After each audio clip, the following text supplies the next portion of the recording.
Number 10. Armor. Armor, aka Hisako Ichiki, is actually a pretty powerful X-Men, even in the 616 universe, who can create a psionic exoskeleton suit of armor. This exoskeleton is incredibly strong, durable, impenetrable, and it's fueled by energy from Hisako's ancestors in the 616 universe. But not in the Ultimate universe, no sir. In this universe, Armor's exoskeleton takes the shape of giant animals and even dragons sometimes. Oh, and also, in 1610, her exoskeleton is fueled by 10,000 mythological Japanese spirit demons. Like, how freaking awesome is that? Armor is cool and powerful enough that when the Ultimate Universe was destroyed, she was able to slip her way into the 616 Prime Universe, until she was kidnapped by Miss Sinister and eventually lost her life in X-Men Blue number 28 in 2018. Number 9. Firestar. Honestly, Firestar is one of those flame-wielding mutants that kind of flies over my head a lot of the time.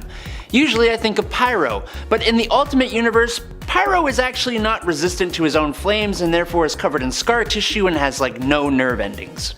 But Firestar, in both 616 and the Ultimate Universe, is way cooler.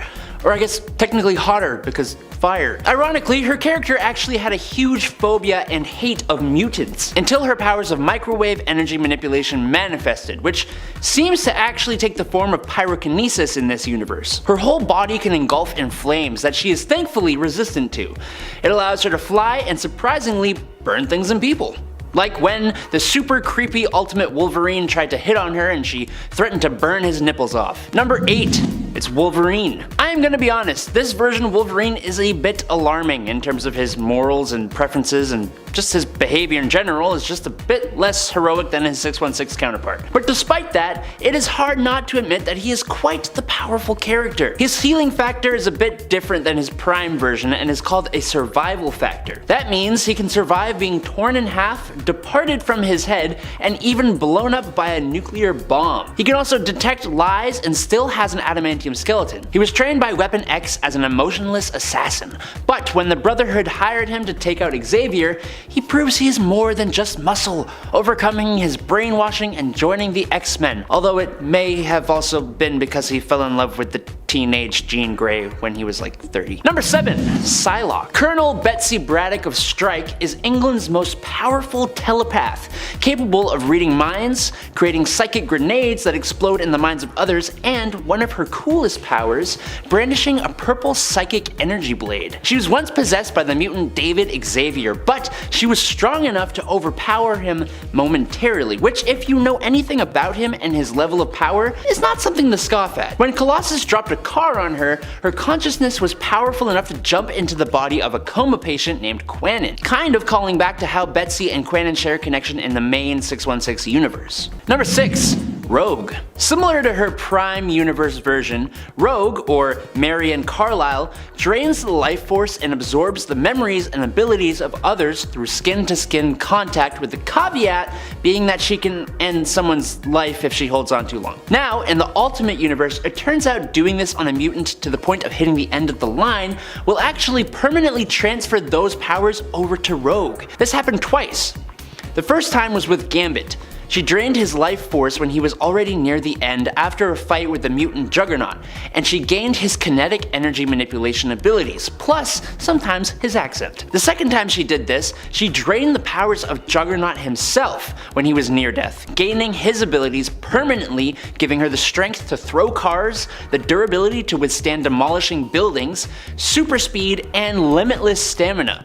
She would use those abilities to help the X-Men. Coming in at number 5, we have the group known as Sinister's Six, and surprisingly, this isn't just a bunch of Spider-Man villains. A group of 6 red-eyed clones of the X-Men working for Mr. Sinister, this villainous group did have a few run-ins with the Wallcrawler, but only during the series known as Spider-Man and the X-Men, so it all works out. These evil clones were initially an intense obstacle preventing the real X-Men from getting closer to Mr. Sinister Sinister's schemes, but would ironically eventually be defeated by the same condition that seems to always follow Spider-Man related clone stories: cellular degeneration. Better luck next time, Sinister 6. Coming in at number 4, we have the twisted Bobby Drake, aka Iceman of the Age of Apocalypse universe. In a world where Apocalypse has taken over mutant kind and only Magneto and a few X-Men are capable of fighting back, the usually optimistic Bobby Drake was forged into a heartless warrior, giving him much stronger control of his ice powers than other depictions of the character, and becoming a living streak of ice that can travel instantly through water to lethal effect. This version of Iceman would eventually betray his teammates and ally himself with Dark Beast, and was only eventually able to be defeated by having his head shoved inside a furnace, a surefire way to finally melt this evil Iceman. Coming in at number 3, we have the vampire variant of Storm, known fittingly enough as Bloodstorm. In an alternate reality where Storm was bitten by Dracula before discovering the X-Men, Storm came to Charles Xavier for help with her condition. Unfortunately, her bloodlust was too strong and she wound up feasting on both the Professor and Beast. Horrified at what she'd done, this version of Storm would eventually try and redeem herself after she found herself as part of an invasion force attacking the main Marvel universe. While she eventually bonded and made amends with the Beast of this dimension, her combination of weather controlling and vampire powers made Bloodstorm one of the more powerful X-Men variants that the regular X-Men ever had to face. Coming in at number 2, we have the one and only Magneto from the Ultimate Universe. Magneto might often be an enemy of the X-Men, but in recent years has allied himself with them more often than not. This version of Magneto, however, is much more cynical and dark than the more complex figure of the regular Marvel Universe. And when he believed his children had been killed by Doctor Doom, Ultimate Magneto was furious enough to begin a global genocide. Switching the polarity of Earth's poles with his magnetic powers and beginning the incredibly controversial event known as Ultimatum, this version of Magneto caused the deaths of millions of people and dozens of beloved superheroes, and was only finally stopped when Cyclops put him out of his misery with a laser blast directly to the head. And finally, coming to our top spot, we have another version of Professor Charles Xavier, or more specifically, the part of his mind known as Onslaught. For years, Professor X has done all he can to achieve peace and prosperity for mutant kind, while not allowing his anger at humanity to get the better of him. But after all this time of psychically repressing every dark and evil thought he ever had, Xavier had made the perfect ticking time bomb. And when he briefly had a mental battle with his best frenemy, Magneto, a portion of Magneto's less held back personality combined with all of the darkness in Xavier's heart and created one of the most dangerous psychic creations of all time, the villain known as Onslaught. A personality made up of the worst possible versions of both Professor X and Magneto, Onslaught is the pinnacle of what can happen when the X-Men go bad. Number 10. X-Men 1602. You know I gotta talk about this Neil Gaiman and Marvel collaboration yet again. One of the central conflicts within Marvel's 1602 story is the subject of witchbreed, in other words, mutants. This story takes the adversity that the regular X-Men face in modern times and amplifies it to about 10, having the mutants be the main victims of this timeline's Spanish Inquisition. Mutants are hunted down and treated in the most horrible medieval ways. Standing against this horrible treatment were a version of the X-Men led by Carlos Javier, or this Earth's King Charles I, who refers to them as Mutantur, or Changing Ones. The team was made up of Warner, aka the Angel, Henry Hal McCoy, Brother Petros and Sister Wanda, Scotius Summerisle, Roberto Trefusis, and the wee apprentice John Grey. Now, this may be a basic team of X-Men, but all of these characters are very powerful in their own right, and in an Elizabethan world that can barely even comprehend them, with limited technology to even oppose them, they're even more powerful in retrospective. Number 9. Giant Size Little, or Earth 71912. Formerly known editorially officially as the X-Babies. The X-Men of Earth 71912 are an alternate multiversal version of the X-Men as created by Scotty Young and Guri Hiru. Young's take on the Marvel Universe generally sees famous teams reinvented as little kids, like in his original take on Avengers vs. X-Men, where baby teams of Avengers and X-Men fight one another over a teddy bear named Bucky Bear. While they were once babies, this X-Men team has seemingly grown up a little bit at least, appearing as young children now. We also see this version of the X-Men and various mutant heroes and villains appearing in the Infinity comic written by Scotty Young, Giant-Sized Little Marvels, with art by Dax Gordine.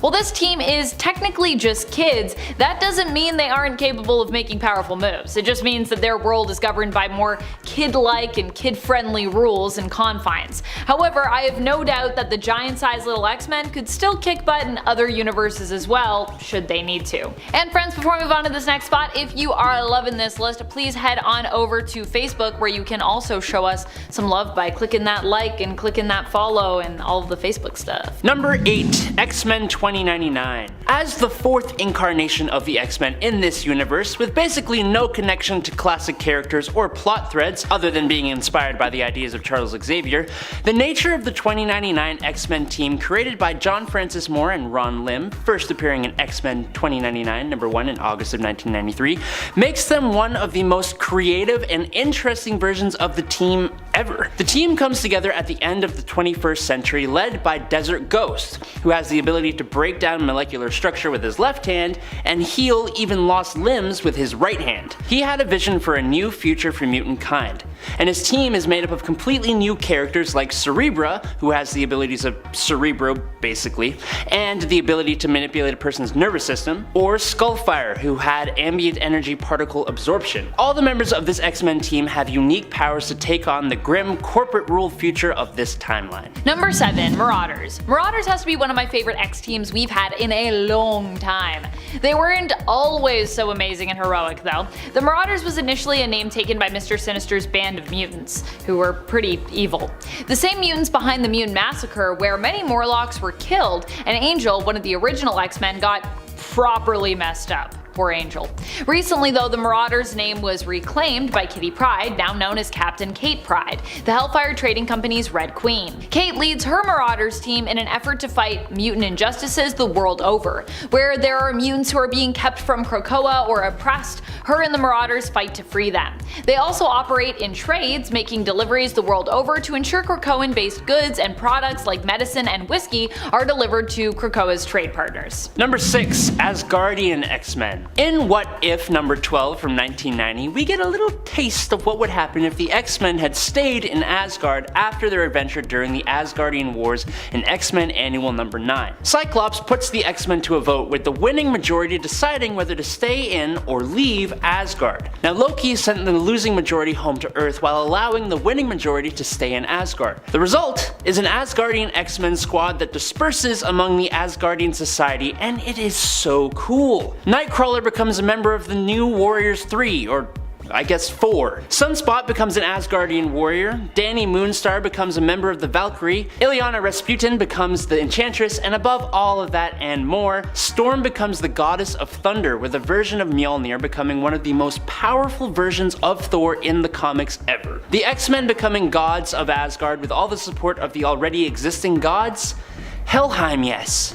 Sorry, that's a bad joke, sorry. Number 5. Xandra Naramani. Xandra is Professor X's daughter, who is created out of his genetic material and that of his lover's genetic material, the Shi'ar Magistrix Lilandra Naramani, after both of them were believed dead. As such, Xandra grew up to become Shi'ar royalty and also spent a good amount of her life hunted because of this, with various parties attempting to use her for their own means. Xandra is an extremely gifted telepath. She can manipulate others' minds, read minds, and can create hyper-realistic telepathic illusions. Number 4. Ruby Summers. She was the X-offspring used in our oh-so-clickable thumb for the part 1 to this list, and although she was on my extended list for that part 1, my long brainstorm that I came up with, I didn't get around to talking about her because I kind of reached a point where there were too many Summers children on that list, and I was like, I don't want to make this a top 10 children of Cyclops. We got that list, and also that's not what this list is. What can I say? okay, Psyche's got strong genes. That's why Mr. Sinister is so obsessed after all and is known as the #1 fan of the Summers Club. Scott Summers is Ruby's dad in the alternate reality she hails from, and Emma Frost is her mother. This makes Ruby fairly powerful, not at the level of Hope or X-Man, but still pretty impressive. She's also super cool looking, which is an added bonus. Ruby hails from the alternate Earth of 1191, the home reality of famous X-Men ally Bishop. Ruby is also capable of emitting optic blasts like her dad and his brothers, but she has more control over when and how she emits these blasts, unlike her dad who's like, I literally need a visor. Ruby also comes with her Ruby form, which like her mother's Diamond form grants her invulnerability and pretty much immortality. Number 3, Olivier Raven. Olivier Raven is legally known as Olivier Lebeau and is one of the alternate reality children of Gambit and Rogue. Honestly, I feel like there are not enough of these kids out in the multiverse. I don't know if that's just me. For a couple as famous as Gambit and Rogue, I mean, you would think that we'd have a lot more kids from them, at least through the multiverse. Though admittedly, I'm not quite sure that Rogue and Gambit are really the kid having type, at least from what I've seen in the main continuity. They seem pretty content with just having their fur babies right now. So maybe they just aren't super into having kids as a family. Olivier hails from the reality of Earth 41001, the reality of Gen Next, a group Ollie is part of. He has powers similar to his mother's, except he has better control over them and is able to choose when and how much power, life energy, and memories he absorbs via physical contact, or doesn't absorb in cases where he just, wants to make physical contact without using his powers. He can also absorb powers on a more permanent level, although he has less control it seems over when this happens. Like his father, he also seems to have some charm-based powers. Either that, or he's just charming. Number 2, Proteus. Proteus is the son of Moira McTaggart, who before I would count more as like an ex-ally, but with recent revelations, we can definitely consider her a member in the same way we might consider someone like Charles Xavier. It turns out that Moira herself was a mutant this whole time, possessing unique reincarnation powers. She has also been known for being a leader and teacher of X-Men groups before, including the time when she led a team that Professor X then recruited, sending them into Krakoa to rescue the original X-Men. Not Krakoa as we know it now, but Krakoa as it was back in the day when it was like a monster island. Proteus is Kevin McTaggart, son of Joseph and Moira McTaggart. He is currently one of the 5 on Krakoa, and his powers as part of that team are mainly used to warp reality, allowing the non-viable eggs that Egg, formerly known as Gold Balls, produces to become viable for life. These eggs are then used to grow new versions of fallen mutants. Proteus is an Omega level mutant who requires hosts to survive. Initially, Kevin had a body, but now he's basically just pure energy. The hosts he controls and feeds off of eventually are exhausted and killed by that energy drain, making him not just a powerful psionic mutant, but also a powerful energy vampire as well, unintentionally. Number 1, Legion. Legion is the son of Professor Charles Xavier that was conceived when he had a love affair with Gabrielle Haller, which is where Legion gets his legal last name, as his given name is David Haller. Legion is so powerful because he suffers from a severe dissociative identity disorder, where he has more than 100 personas residing within him. Each persona has a number, many have names, and they each have their own specific power set that show up whenever they take over. Because of this, there is almost nothing that Legion isn't capable of. He can manipulate matter and time. We've seen him time travel and completely warp reality as a result of his possible abilities. He also has some pretty powerful hair, which I gotta say, I'm happy that he still rocks even now in the current modern day comics. He's still got that sweet hair. So tall. Coming in at number 10, we have the bloodthirsty vampire Wolverine. In an alternate universe where vampires have launched an all-out assault on the United States, most of the X-Men are bidden and mind-controlled by the Lord of the Vampires, Dracula. Unfortunately for Dracula, however, Wolverine's healing ability allows him to regain his own mental control despite becoming a vampire, and thus is able to overthrow Dracula and become leader of the vampires. Consumed by a bloodlust that amplifies his already pretty frightening rage, Wolverine and his vampire army are able to wipe out most other superpowered life on the planet, only finally being defeated by the combined forces of Doctor Strange and the Punisher as a vampire hunting combination. Coming in at number 9, we have the evil Iceman hailing from the Age of Apocalypse universe. In a world where Apocalypse has taken over mutant kind and only Magneto and a few X-Men are capable of fighting back, the usually optimistic Bobby Drake was forged into a heartless warrior, giving him much stronger control of his ice powers than other depictions of Iceman, and becoming a living streak of ice that can travel instantaneously through water. This version of Iceman would eventually betray his teammates and ally himself with Dark Beast, and was only eventually able to be defeated by having his head shoved inside of a furnace. Which I guess is one way to kill an ice-based villain, but geez, that's a little bit overkill. Coming in at number 8, we have the brainwashed Wolverine of Earth 14850. At one point in the regular Marvel Universe, Wolverine was captured and brainwashed by Hydra in order to assassinate the Avengers, but luckily was able to be deprogrammed before he did any real damage. On this alternate Earth, however, the deprogramming never took place, and Wolverine's killing spree of superpowered heroes was able to last for months. Armed with all of his incredible abilities, absolutely no remorse, and the addition of Hydra-developed teleporting technology that nullified even Wolverine's usual weaknesses, and this was a horrifying enemy that even the Avengers couldn't handle. Coming in at number 7, we have Basilisk, the twisted, mask-wearing variant of Cyclops. On an alternate world where anti-mutant sentiment is somehow even higher than the regular Marvel Universe, Scott Summers' backstory is made even more tragic. Killing 7 people, including his own parents when his powers first manifest, Cyclops is locked away in the prison Alcatraz and forced to wear a mask made of ruby quartz to control his laser vision.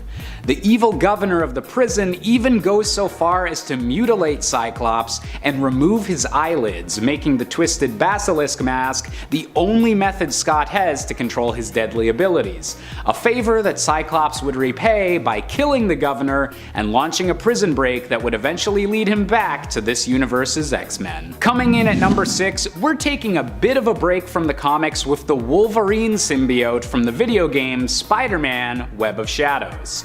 In this game's story, Wolverine has traveled to New York City to deal with a growing symbiote infestation, and even briefly fights Spider-Man when he believes the wall crawler is actually Venom. Unfortunately for Wolverine, he finds himself overwhelmed by actual symbiotes on top of a church and attacks Spider-Man again as the Wolverine symbiote.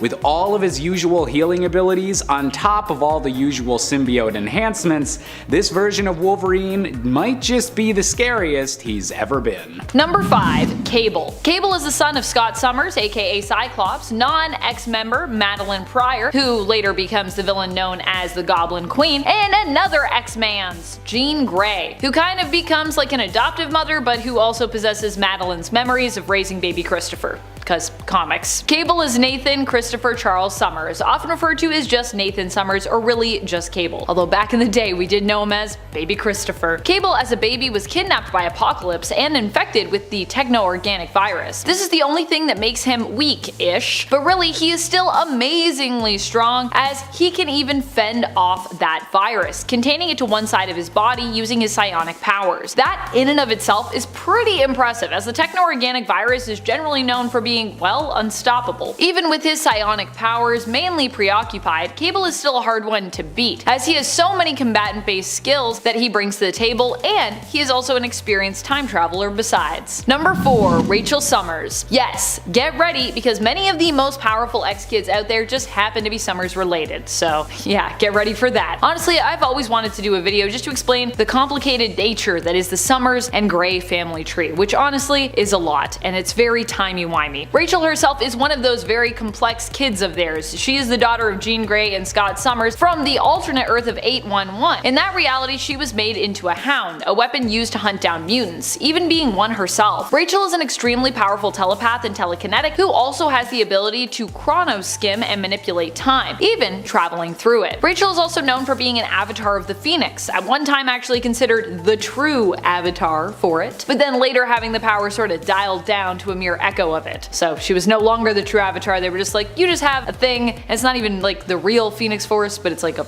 version of it. Still, the seeming piece or echo of the Phoenix Force that resides within her has been known to flare up from time to time, or her connection to the Phoenix Force, however we want to see that, occasionally boosting Rachel to an off-the-charts level of power. But like I said, that doesn't happen all the time. Number 3. Hope Summers. Hope is the adopted daughter of Cable, who was originally known as the Mutant Messiah Baby. Cable saved Hope from Bishop, who basically wanted to destroy her. In Bishop's reality, the Mutant Messiah would end up causing the event that led to the oppression and persecution of mutants. However, in Cable's reality, the Mutant Messiah would grow up to become a savior, so you can see why these two were opposed on this topic. For the X-Men of Earth 616, the Mutant Messiah was the first new mutant to have been born since basically M-Day, and so she brought hope to the mutants of the 616 reality. Cable body slided with Hope to another time to raise her in safety. He would end up naming Hope after her adoptive mother, his love who died, Hope, and she got the Summers name from Cable himself. But although she looks a lot like Jean, she actually has no biological relation to the Summers or the Grey families, at least not that we know of. Hope's mutant abilities allow her to copy the powers of anyone within a certain range. Hope also gains access to these powers without struggling at all to use them, receiving them basically at their peak level and with the auto knowledge basically of how to use them. So if you're like, oh, she's gotta like figure it out, no, she's just like instant god mode with those powers basically. Number 2. Scarlet Witch. Wanda is known for being one of the most powerful beings in the Marvel Universe. She has used her powers to completely warp reality the world over, and her chaos magic has pulled off other immensely world-changing feats, such as flipping the alignment of all major heroes and villains in the comics during the events of Axis. Initially, her chaos magic powers were believed to be somewhat mutant in origin. In fact, they were kind of presented initially as like Jinx-like mystical mutant abilities during her first appearances. However, we've since learned that both Wanda and her superpowered brother Pietro, aka Quicksilver, were never really mutants at all, nor were they related to Magneto. However, they still spent a good amount of their life around Magneto, who secretly believed them to be his children, and then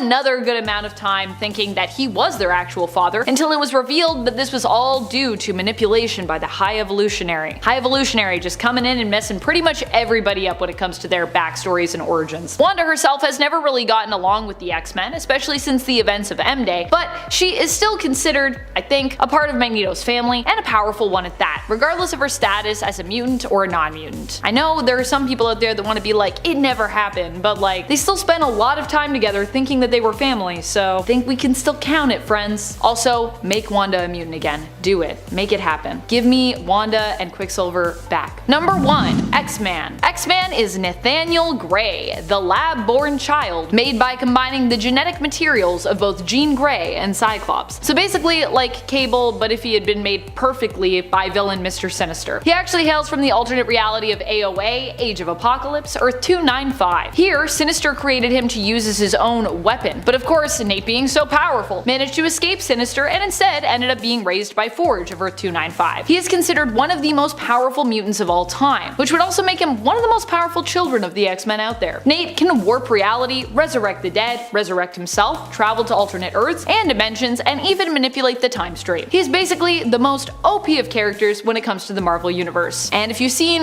artwork of him, you will probably recognize him as someone who looks like Mutant Jesus, which yes, he is god level, so that is the point. Coming in at number 10, we have the Wild West themed Xavier Gang. In an alternate Marvel universe that bears an incredible resemblance to America in the 1800s, a band of outlaws known as the Xavier Gang are plaguing a small town in Arizona, with every mutant member of the team being individually mind-controlled by a distant and diabolical version of Professor Charles Xavier. Using this team of the X-Men as puppets made up of both superheroes and supervillains, this Western crook version of Xavier was only defeated once a multiverse-spanning team of X-Men showed up to put an end to his mind-controlling ways. Coming in at number 9, we have the bloodthirsty vampire Wolverine. In an alternate universe where vampires have launched an all-out assault on the United States, most of the X-Men are bitten and mind-controlled by the Lord of the Vampires, Dracula. Unfortunately for Dracula, however, Wolverine's healing ability allows him to regain his own mental control despite becoming a vampire, and thus is able to overthrow Dracula and become leader of the vampires. Consumed by a bloodlust that amplifies his already pretty frightening rage, Wolverine and his vampire army are able to wipe out most other superpowered life on the planet, only finally being defeated by the combined forces of Doctor Strange and the Punisher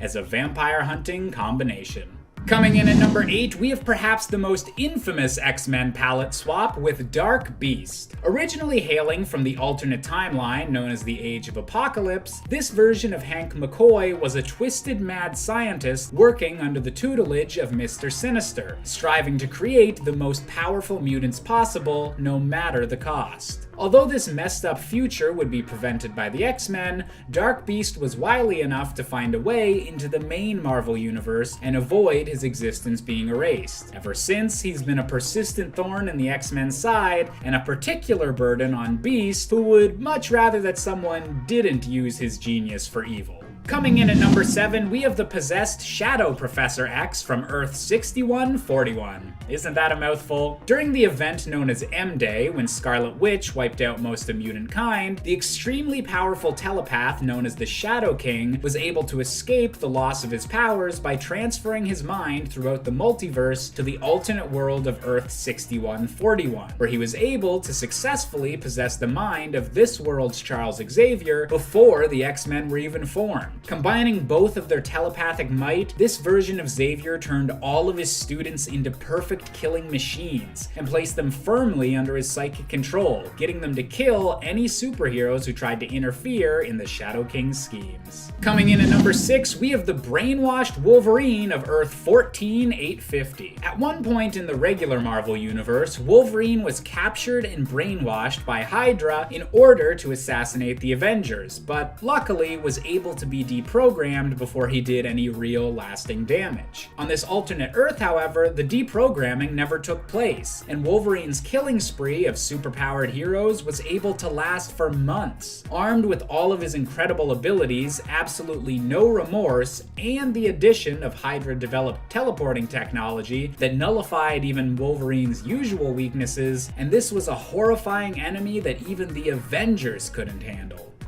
At number 5 is Bloodstorm. This version of Storm from an alternate reality is very similar to her canonical 616 counterpart, save for the fact that she was captured by Count Dracula in an attempt to turn her into his bride. And after becoming the vampiric Bloodstorm, she easily overthrew the Count and helped the X-Men defeat him. However, she ultimately decided not to return to the X-Men on account of her vampirism. She was later imprisoned by some of Dracula's disciples, and while attempting to escape, Monroe was confronted by one of her former teammates, Kitty Pryde, who attacked Bloodstorm as she'd rather see her friend perish than be a vampire. But Kitty hesitated at the last second, falling prey to Bloodstorm as her first victim. There's also a Bloodstorm from an alternate reality in which she was captured by Dracula first before joining the X-Men, where her bloodlust sadly overpowered her, resulting in her taking a big ol' bite of at least both Beast and Professor X. This reality's weather-controlling vampire proves without a doubt that sometimes the best way to improve a character is by adding fangs. At number 4 is Belasco, and no, I'm not talking about the supervillain. I'm talking about the X-Man who became the supervillain in an alternate timeline, that X-Man being Nightcrawler. And if that sounds a bit convoluted, you ain't heard of nothing yet. You see, the events of this timeline closely resemble that of Earth 616. That is until Nightcrawler loses his arm in battle and is forced to teleport to safety. Unfortunately for him, thanks to some Terrigen mist, some weird opposite day stuff is going on as he finds that everyone in the town he's transported himself to are mutants, whereas conversely the Nightcrawler seemed to be stripped of all his mutant powers and appearance, making him stand out as a regular dude among thousands of mutants. Yeah, for once it would have actually paid for Kurt to be blue. Kurt was attacked and slain by the people of the village for being different, because even though everything's different, nothing's really changed. Now, moments away from his own demise, Kurt was approached by the demonic Mephisto, who empowered that bitter voice deep down in Kurt's heart, which always tempted him to believe that those hateful and fearful beings he was sworn to protect were not worth the effort. Now imbued with a deep thirst for revenge against the world for treating him like the monster he appeared to be, Kurt was transformed into a demonic entity imbued with demonic powers and false memories that would perpetuate his unrelenting hatred, and manifesting the spitting image of Belasco, the X-Men's former nemesis. In fact, it was revealed that the Nightcrawler had actually been this reality's Belasco all along, thanks in part to a time loop set in motion by Captain America, who refused to deal with Mephisto and some time travel shenanigans. It's even hinted that Belasco's frequent targeting of the X-Men over the years is actually a subconscious cry for help. So this version of Nightcrawler makes for the perfect evil counterpart, as This pure-hearted X-Men had been compensating for his monstrous appearance with genuine kindness and optimism, doing his best to protect a world that hated him. Yet thanks to Mephisto, Kurt was forced into becoming the very thing he feared the most. At number 3 is death. What do you get when you merge Wolverine with the Horseman of the Apocalypse? You get the Eternal Rest itself. During an Avengers event which saw Kang damage the time stream, something he's prone to do at this point, the Avengers were faced with Apocalypse and his 4 horsemen, all of whom bearing uncannily resemblances to our favorite superheroes. We've got a demonic looking 8-armed, 4-legged Spider-Man as our first horseman, Red Hulk as the Horseman of War, Scarlet Witch with the Black Horse, and finally Wolverine, the Horseman of Eternal Rest. And as for what makes this Wolverine special, aside from the fact that he's permanently fused with a floating horse, is the fact that Wolverine now embodies the very entropy of the universe itself. Well, that is, if he didn't already.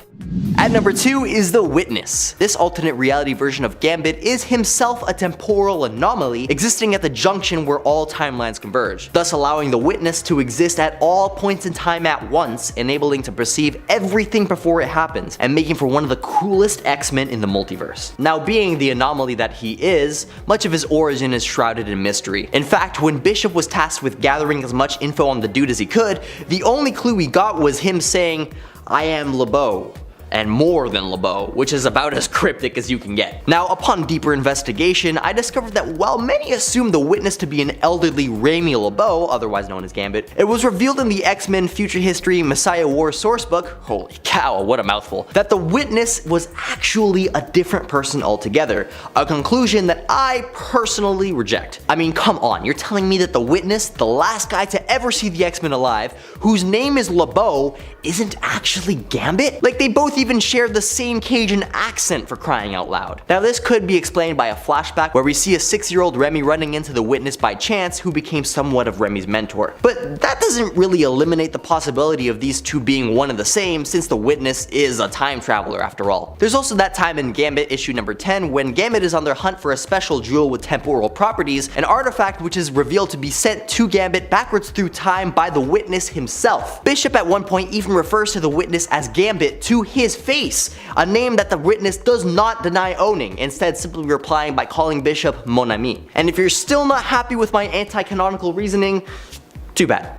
At number 1, we have the Rex Dogs. If you've got a problem, let me remind you that this list calls for better X-Men, and if you believe that the universe where anthropomorphic canines exist in the place of humans is somehow inferior to the X-Men, then you must be a cat person. You see, the Rex Dogs are leagues better than their human counterparts on numerous fronts. Firstly, the original X-Men are prone to fight amongst themselves, like how Wolverine and Cyclops stick together about as well as 2 repelling magnets, whereas the Rex Dogs take loyalty to a whole new level. In terms of combat, the X-Men are strictly known for their heroic accomplishments, while on the other hand, not only are the Rex Dogs unafraid of getting their paws dirty, they're also adorable while doing it. Guys, let's face it, it's hard not to love these mutant doggies. The only thing that the X-Men have on the Rex Dogs is opposable thumbs, which are definitely overrated. I mean, come on, Professor Rex is a disabled telepathic chihuahua, for crying out loud. From vampires to puppies, these mutants prove that sometimes the best way to improve a character is with a few unexpected twists. Of course, we still have the classic X-Men, flaws and all, but it's always fun to imagine what could have been with these alternate reality versions. Number 10. Christoph and Kadira Von Doom. Christoph and Kadira Von Doom are the children of Storm and Dr. Doom. They come from the novel series X-Men The Chaos Engine, which is actually a trilogy, wherein we explore what would happen if 3 great villains took control of the Marvel Universe, creating their own version of a perfect world using the Cosmic Cube. It starts off with Doom's variation on this world. In this reality, Dr. Doom has made Storm his wife, and she rules by his side as his empress. The union of these powerful characters produces 2 children, Christoph and Kadira. We can assume, of course, being the children of both Doom and Storm, that they would be physically, mentally, and demonstrably powerful when it came to their abilities, especially being raised by these 2 powerhouses. Also, if I wasn't clear about this is an alternate reality, so if you're like, when did this happen? It is not main continuity. And friends, before we move on to this next spot, if you are loving this list and you want more children of the X-Men, they have a lot of kids if we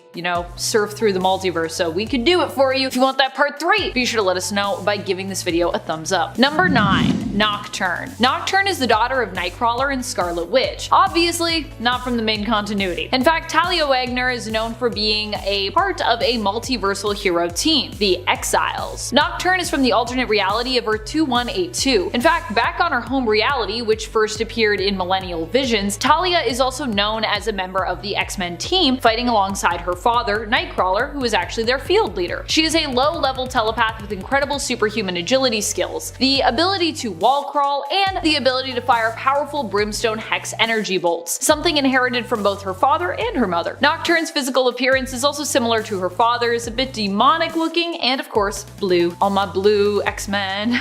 Top 10 blue X-Men. Actually, I feel like there's a lot of X-Men that are blue. Or mutants that are blue, maybe? There's a lot of blue mutants, for sure. I don't know about X-Men team members. Number 8. Jimmy Hudson. Jimmy Hudson is the son of Wolverine from the alternate reality of Earth 1610. His powers are similar to his father's, but in this reality they're believed to work a little bit differently. As opposed to just being insane healing powers, Jimmy's power set in this universe as a mutant is believed to be based more in survival. So these powers aren't necessarily just about healing, but survival instincts and capability, meaning that Jimmy is just much better at surviving and evolving to survive than anyone else alive on the planet. And I mean that because in this reality, Wolverine eventually dies, so really Jimmy is the only one left alive who's really good at surviving. Jimmy Hudson has also been bonded to a poison before and gained control of his poison, which are basically alien-like beings resembling symbiotes in look and abilities, but ultimately a different alien race themselves, called poisons. So yeah. Jimmy is the son of Wolverine and Magneto's wife, Magda Lencher, although Wolverine urges him through a letter when the truth of his connection to Jimmy is revealed that he actually shouldn't focus too much on, who his biological parents are. Jimmy was raised by adoptive parents. His dad actually served with Logan in the war and agreed to look after Jimmy in his father's place, even giving the young boy his own family name. Hudson. Number 7. Esme. Esme is one of the main Stepford Cuckoos. Well, I guess they're all pretty main, but you know what I mean. She's probably one of the most well-known if we're talking offhand about how many of the Cuckoos you can name. Esme and the other Cuckoos are basically like the children of Emma Frost, although as I've said before, not children that she had consensually. And I didn't say that before in this list, but if you've heard me talk about the Stepford Cuckoos and their relation to Emma, yeah. Instead, these were lab babies basically made from Emma's eggs that were stolen from Emma while she was in a comatose state. Esme, like the other Cuckoos, is kind of like a genetic clone as well as a child of Emma's, and Emma actually does consider the Cuckoos to be like her daughters. She treats them as though they were her own flesh and blood, and often her own responsibility, kinda stepping in to like play mom sometimes, although she does give them freedom to make their own mistakes. I guess what I mean is Emma isn't known for being like a controlling kind of parent. She's like, I'm here when you need me, otherwise you do you. More recently in the comics, Esme, known for her diamond form and powerful telepathic abilities, teamed up and primarily dated young Cable. Well, technically all the Cuckoos were dating him at one point, though I would say Esme was basically the main squeeze of young Cable, and the sister that he was most taken by while he was dating all of them. And if you're like, whoa, how did that happen? The Stepford Cuckoos, they share things because they're kind of like a hive mind. So they're like, we'll just all date this person. It's cool. Also Krakoa. Everyone's dating everyone. Number 6. Akihiro. Akihiro is the son of Wolverine and his wife Itsu. Unfortunately, before Akihiro was even born, his life took a turn for the worse. Along with inheriting his father's powers, I think he also inherited some of his tragic luck. Wolverine has the worst luck, I think. His mother, Itsu, was killed before she could give birth to him, assassinated. The child was believed dead, but in reality he had been cut from her womb and possibly, due to his inherited healing powers, miraculously survived. Although, that's not clear, because usually your powers don't manifest until puberty, but sometimes your powers manifest when you're in the womb. I mean, look at Professor X with Cassandra Nova. Apparently that's a thing that happened. Akihiro would grow up and become a pawn of the villain known as Romulus. For most of his life, he'd also be known as Daken, a cruel nickname given to him when he was a child, being raised by his adoptive parents. The nickname was given to him because of his mixed race appearance, being part American and part Japanese. Though to be clear, his parents weren't the ones that gave it to him. It was people around his parents. appearance. Akahiro's powers are similar to Wolverine's, though his bone claws are a little bit different in terms of placement and appearance. Like his father, Akahiro is also known for being a skilled fighter as well. The apple does not fall far from the tree when it comes to fighting abilities. Number 5. Age of Apocalypse. In the alternate reality of Earth 295, known as the Age of Apocalypse, the X-Men were one of the final superhero teams standing against the villainous tyrant known as Apocalypse. Of course, because it's his age. In this reality, many other superhero teams were wiped out and Magneto became the leader of the X-Men in Charles Xavier's stead after Professor X was killed when Legion traveled back in time and attempted to end Magneto. Charles put himself in the way of the kill shot, thereby dying and erasing Legion from existence, while also creating the Age of Apocalypse reality, where Apocalypse attacked Earth years earlier than in the main timeline. While Magneto's X-Men roster from this reality would change over time, the original roster consisted of Iceman, Storm, Colossus, Jean Grey, Quicksilver, and Scarlet Witch, of course. Really the only X-Men team the once mutant children of Magneto have ever been on. Later on, the team would be joined by AOA Wolverine, known as Weapon X, and Rogue, who would later also become Magneto's lover and eventually wife in this reality. Number 4. Excalibur. Excalibur first appeared in Excalibur Special Edition number 1 by the legendary Chris Claremont and Alan Davis in December of 1987. They are a government-sponsored team of extraordinary mutants who fight for the people of jolly old England and their interests around the globe. The team is usually formed by British heroes and former members of the X-Men and was originally assembled with hopes to carry on Charles Xavier's dream and legacy, but their adventures usually deal with magical and interdimensional crises linked to the pocket dimension of Otherworld. The team right now is made up of Captain Britain Betsy Braddock and formerly Captain Britain Brian Braddock, Nightcrawler, Shadowcat, Phoenix, Magan, Captain Avalon, Gambit, Gloriana, Jubilee, Richter, and Shatterstar. But the team has included awesome heroes like Black Knight, Colossus, Dazzler, Juggernaut, Lockheed, Moira McTaggart, Rogue, and Sage, and was reformed under Apocalypse as a mutant diplomatic organization in Krakoa, the UK, and in Otherworld. One of the best X-Men adjacent team variations ever, in my humble opinion. Number 3. X-Force. In principle, X-Force should be one of the most powerful teams out there because they usually aim to kill. But there are some other teams on here that are known for having simply more Omega level mutants on their most powerful rosters, which is why I hesitated to put X-Force too close to the top, although they're pretty up there still. X-Force initially, though, started as Cable's team, who himself is known for being on the verge of Omega level, possibly the techno-organic virus being one of the main things holding him back from that status. The X-Force was originally Cable's Black Ops team, used for taking out those he deemed threats to the timeline, but would later become more known as Wolverine's team, and at one point was also Sabretooth's team. Currently in the comics, X-Force is actually more thought of as Beast, aka Hank McCoy's team, although Wolverine is still a major player on it. There was a recent incarnation of the team that included Omega level telepath Jean Grey on its roster as well. Number 2. Multiversal X-Men. Gonna be honest here, this one's a little wacky. As an example, at one point the Kurt Wagoner on the team used a collection of hundreds of disembodied Professor Xavier heads to search the multiverse for a habitable planet for the population of Earth 12245. And then he teleported them all to that new world. That alone puts the team high on the list, but the other members just bring the team comfortably to the number 2 spot. A Wolverine that was Governor General of Dominion of Canada, who was in a romantic heroic duo with the demigod Hercules, who gave Wolverine adamantine bones, and who was also on the team. Emmeline Frost Summers, who was granted the immortality of a goddess. Catherine Pride, who goes by Shadow and is as equally powered as her 616 self. A genius disembodied head of Xavier, that's by itself. Corporal Scott Summers, who fought in and ended the American Civil War in 2 weeks, having dispatched about 6,000 Confederate soldiers, and regular old Dazzler. They came together thanks to the villain Savior, but fought against 10 evil Xaviers, including a Witch King and Cthulhu Xavier, that were trying to destroy reality. Number 1. The Five. The Five have to be one of the most powerful mutant teams to have ever existed at this point in the main continuity, or if not, they would still have to be pretty high up up there, I think.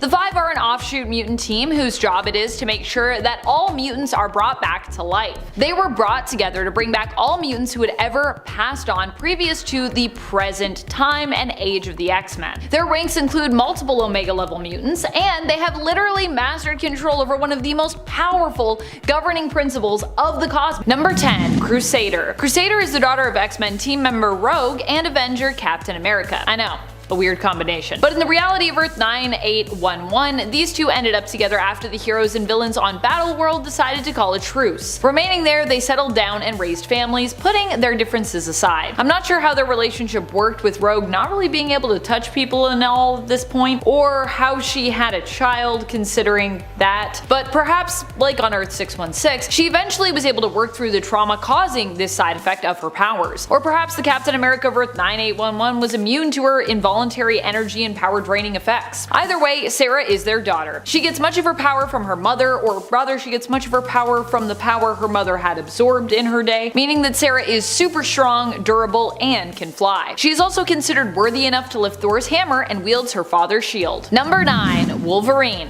I really wanted to put Laura Kinney higher up on this list because, well, I love her so much, but unfortunately the psionics are just always pushing some of my favorite and most powerful characters further down on these lists. Those psionics. Oh well. Laura Kinney as X-23 and now Wolverine is still one of the most powerful children of the X-Men around. Some argue that she is more clone, while others argue that she is more biological offspring of Logan, but in reality, she's kind of a bit of both. She was created as a female clone of Wolverine after his genetic material was combined with that of her creator, scientist Sarah Kinney. Sarah noticed that there were damage spots basically in the samples of Logan's genetic material that they had, which was why their cloning process had been unsuccessful up to this point, and so she used her own genetic material to patch those rough spots, which made Laura a female clone. Sarah was forced to carry Laura to term as a surrogate by her jealous colleague Xander Rice, as punishment for even creating the female clone to begin with, a strategy that admittedly had not been approved. Laura has powers similar to her father. She has a regenerative healing factor and was also trained from birth to be a skilled fighter, bodyguard, and assassin. And friends, before we move on to this next spot, if you are loving this list and you want to learn about more children of the X-Men, there are a lot out there in the multiverse. Be sure to let us know by giving this video a thumbs up. Number 8. Chimera. Chimera is the daughter of Storm and likely Black Panther, who hails from the alternate reality of 13729. Yeah, sadly Storm and T'Challa have never had a child together in the main continuity. I know, it's a bit of a bummer. Unless they had like a real secret child that we just don't know about yet, but I doubt it. Chimera seems to have inherited the powers of her mother, but also shares a connection to the Earth, which allows her to draw on and harness its energy. She is also a skilled tracker and can communicate telepathically with animals. I'd also assume, as she's the daughter of Storm, that she's a skilled combatant as well. As while Storm is more well known for her goddess status and weather manipulation powers, she is also an extremely skilled fighter. And if she's Black Panther's daughter, then she should definitely be a skilled fighter. I mean, you got two amazing parents that are both amazing fighters, so just saying. Number 7. Charles Xavier II. Charles Xavier II is the son of Charles Xavier and Mystique, if you can believe that. I know, it's pretty shocking. Charles Xavier II was technically born into the reality of Earth 616, where we later find out that while Mystique actually took the form of Moira when giving birth, Charles actually knew that he was in a relationship with Raven, so it wasn't like a trick of hers. They were actually just wanted to be together, I guess. This version of Charles, however, is an all grown up one from the alternate future of Earth 13729. When his powers first manifested, he accidentally killed his adoptive mother and ended up later joining forces with his half-brother Raze, another child of Mystique's sired by Wolverine, another child of the X-Men. Charles Xavier II has a brilliant and conniving mind and, like his father, is an immensely gifted telepath, capable of using his powers to bend others to his will. Number 6. Polaris. Polaris is the daughter of Magneto, and while you might not think of Magneto as being an X-Men, considering, you know, he started out as an X-Men villain, he has also worked with the team before and even served as a member himself. Heck, at one point he was in charge of the whole New Mutants crew, let's not forget that. Magneto may have some questionable methods when it comes to getting justice that put him on the spectrum of villain, but I think at the end of the day, he's just trying to do what's best for mutants. Or at least what he thinks is best for mutant kind. Polaris, like her father, also has magnetic-based powers, which, like her father, are also pretty impressive. Polaris is considered an alpha-level mutant and recently got to join the X-Men team herself after being elected to join them in the Krakoan X-Men elections. Psychic elections. Imagine if we could all just vote psychically. That would be awesome. That would be so much easier. You would just like sit down and you'd be like, who do I want to vote for? Ding done. Coming in at number 5, we have the Ultimate Universe version of Jamie Madrox, aka Multiple Man. Multiple Man's powers have always been a bit overwhelming, with the ability to seemingly create an unlimited amount of duplicates of himself as long as they're generated one at a time.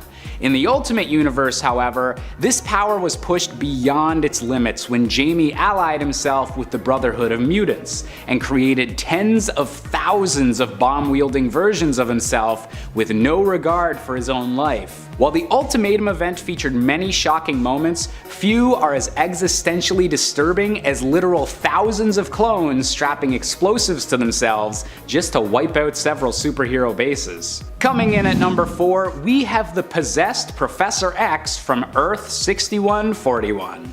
During the event known as M-Day, when Scarlet Witch wiped out most of mutant kind, the extremely powerful telepath known as the Shadow King was able to escape the loss of his powers by transferring his mind through the multiverse to the alternate world of Earth 6141, where he was able to successfully possess the mind of this world's Charles Xavier before the X-Men were even formed.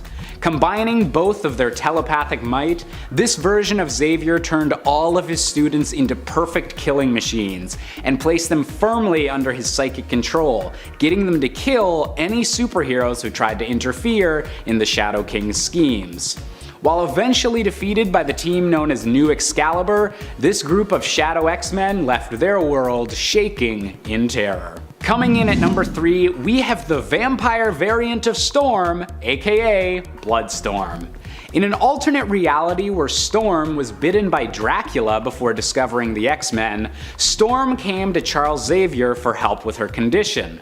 Unfortunately, her bloodlust was too strong and she wound up feasting on both the Professor and Beast.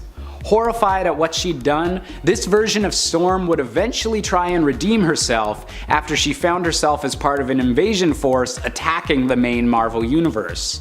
While she eventually bonded and made amends with the Beast of this dimension, her combination of weather controlling and vampire powers made Bloodstorm one of the more powerful X-Men variants that the regular X-Men have ever had to face. Coming in at number 2, we have one of the most powerful enemies the X-Men have ever seen with Brother Mutant. On Earth 127, a male variant of the Scarlet Witch, known as the Scarlet Warlock, attempted to cast a spell that would transfer Wolverine's adamantium skeleton to Magneto, thus giving Magneto an incredible power boost given his magnetic abilities. However, something with the spell went wrong, and the Scarlet Warlock, Wolverine, Magneto, Quicksilver, and the villain Mesmero were all merged into a singular being known as Brother Mutant.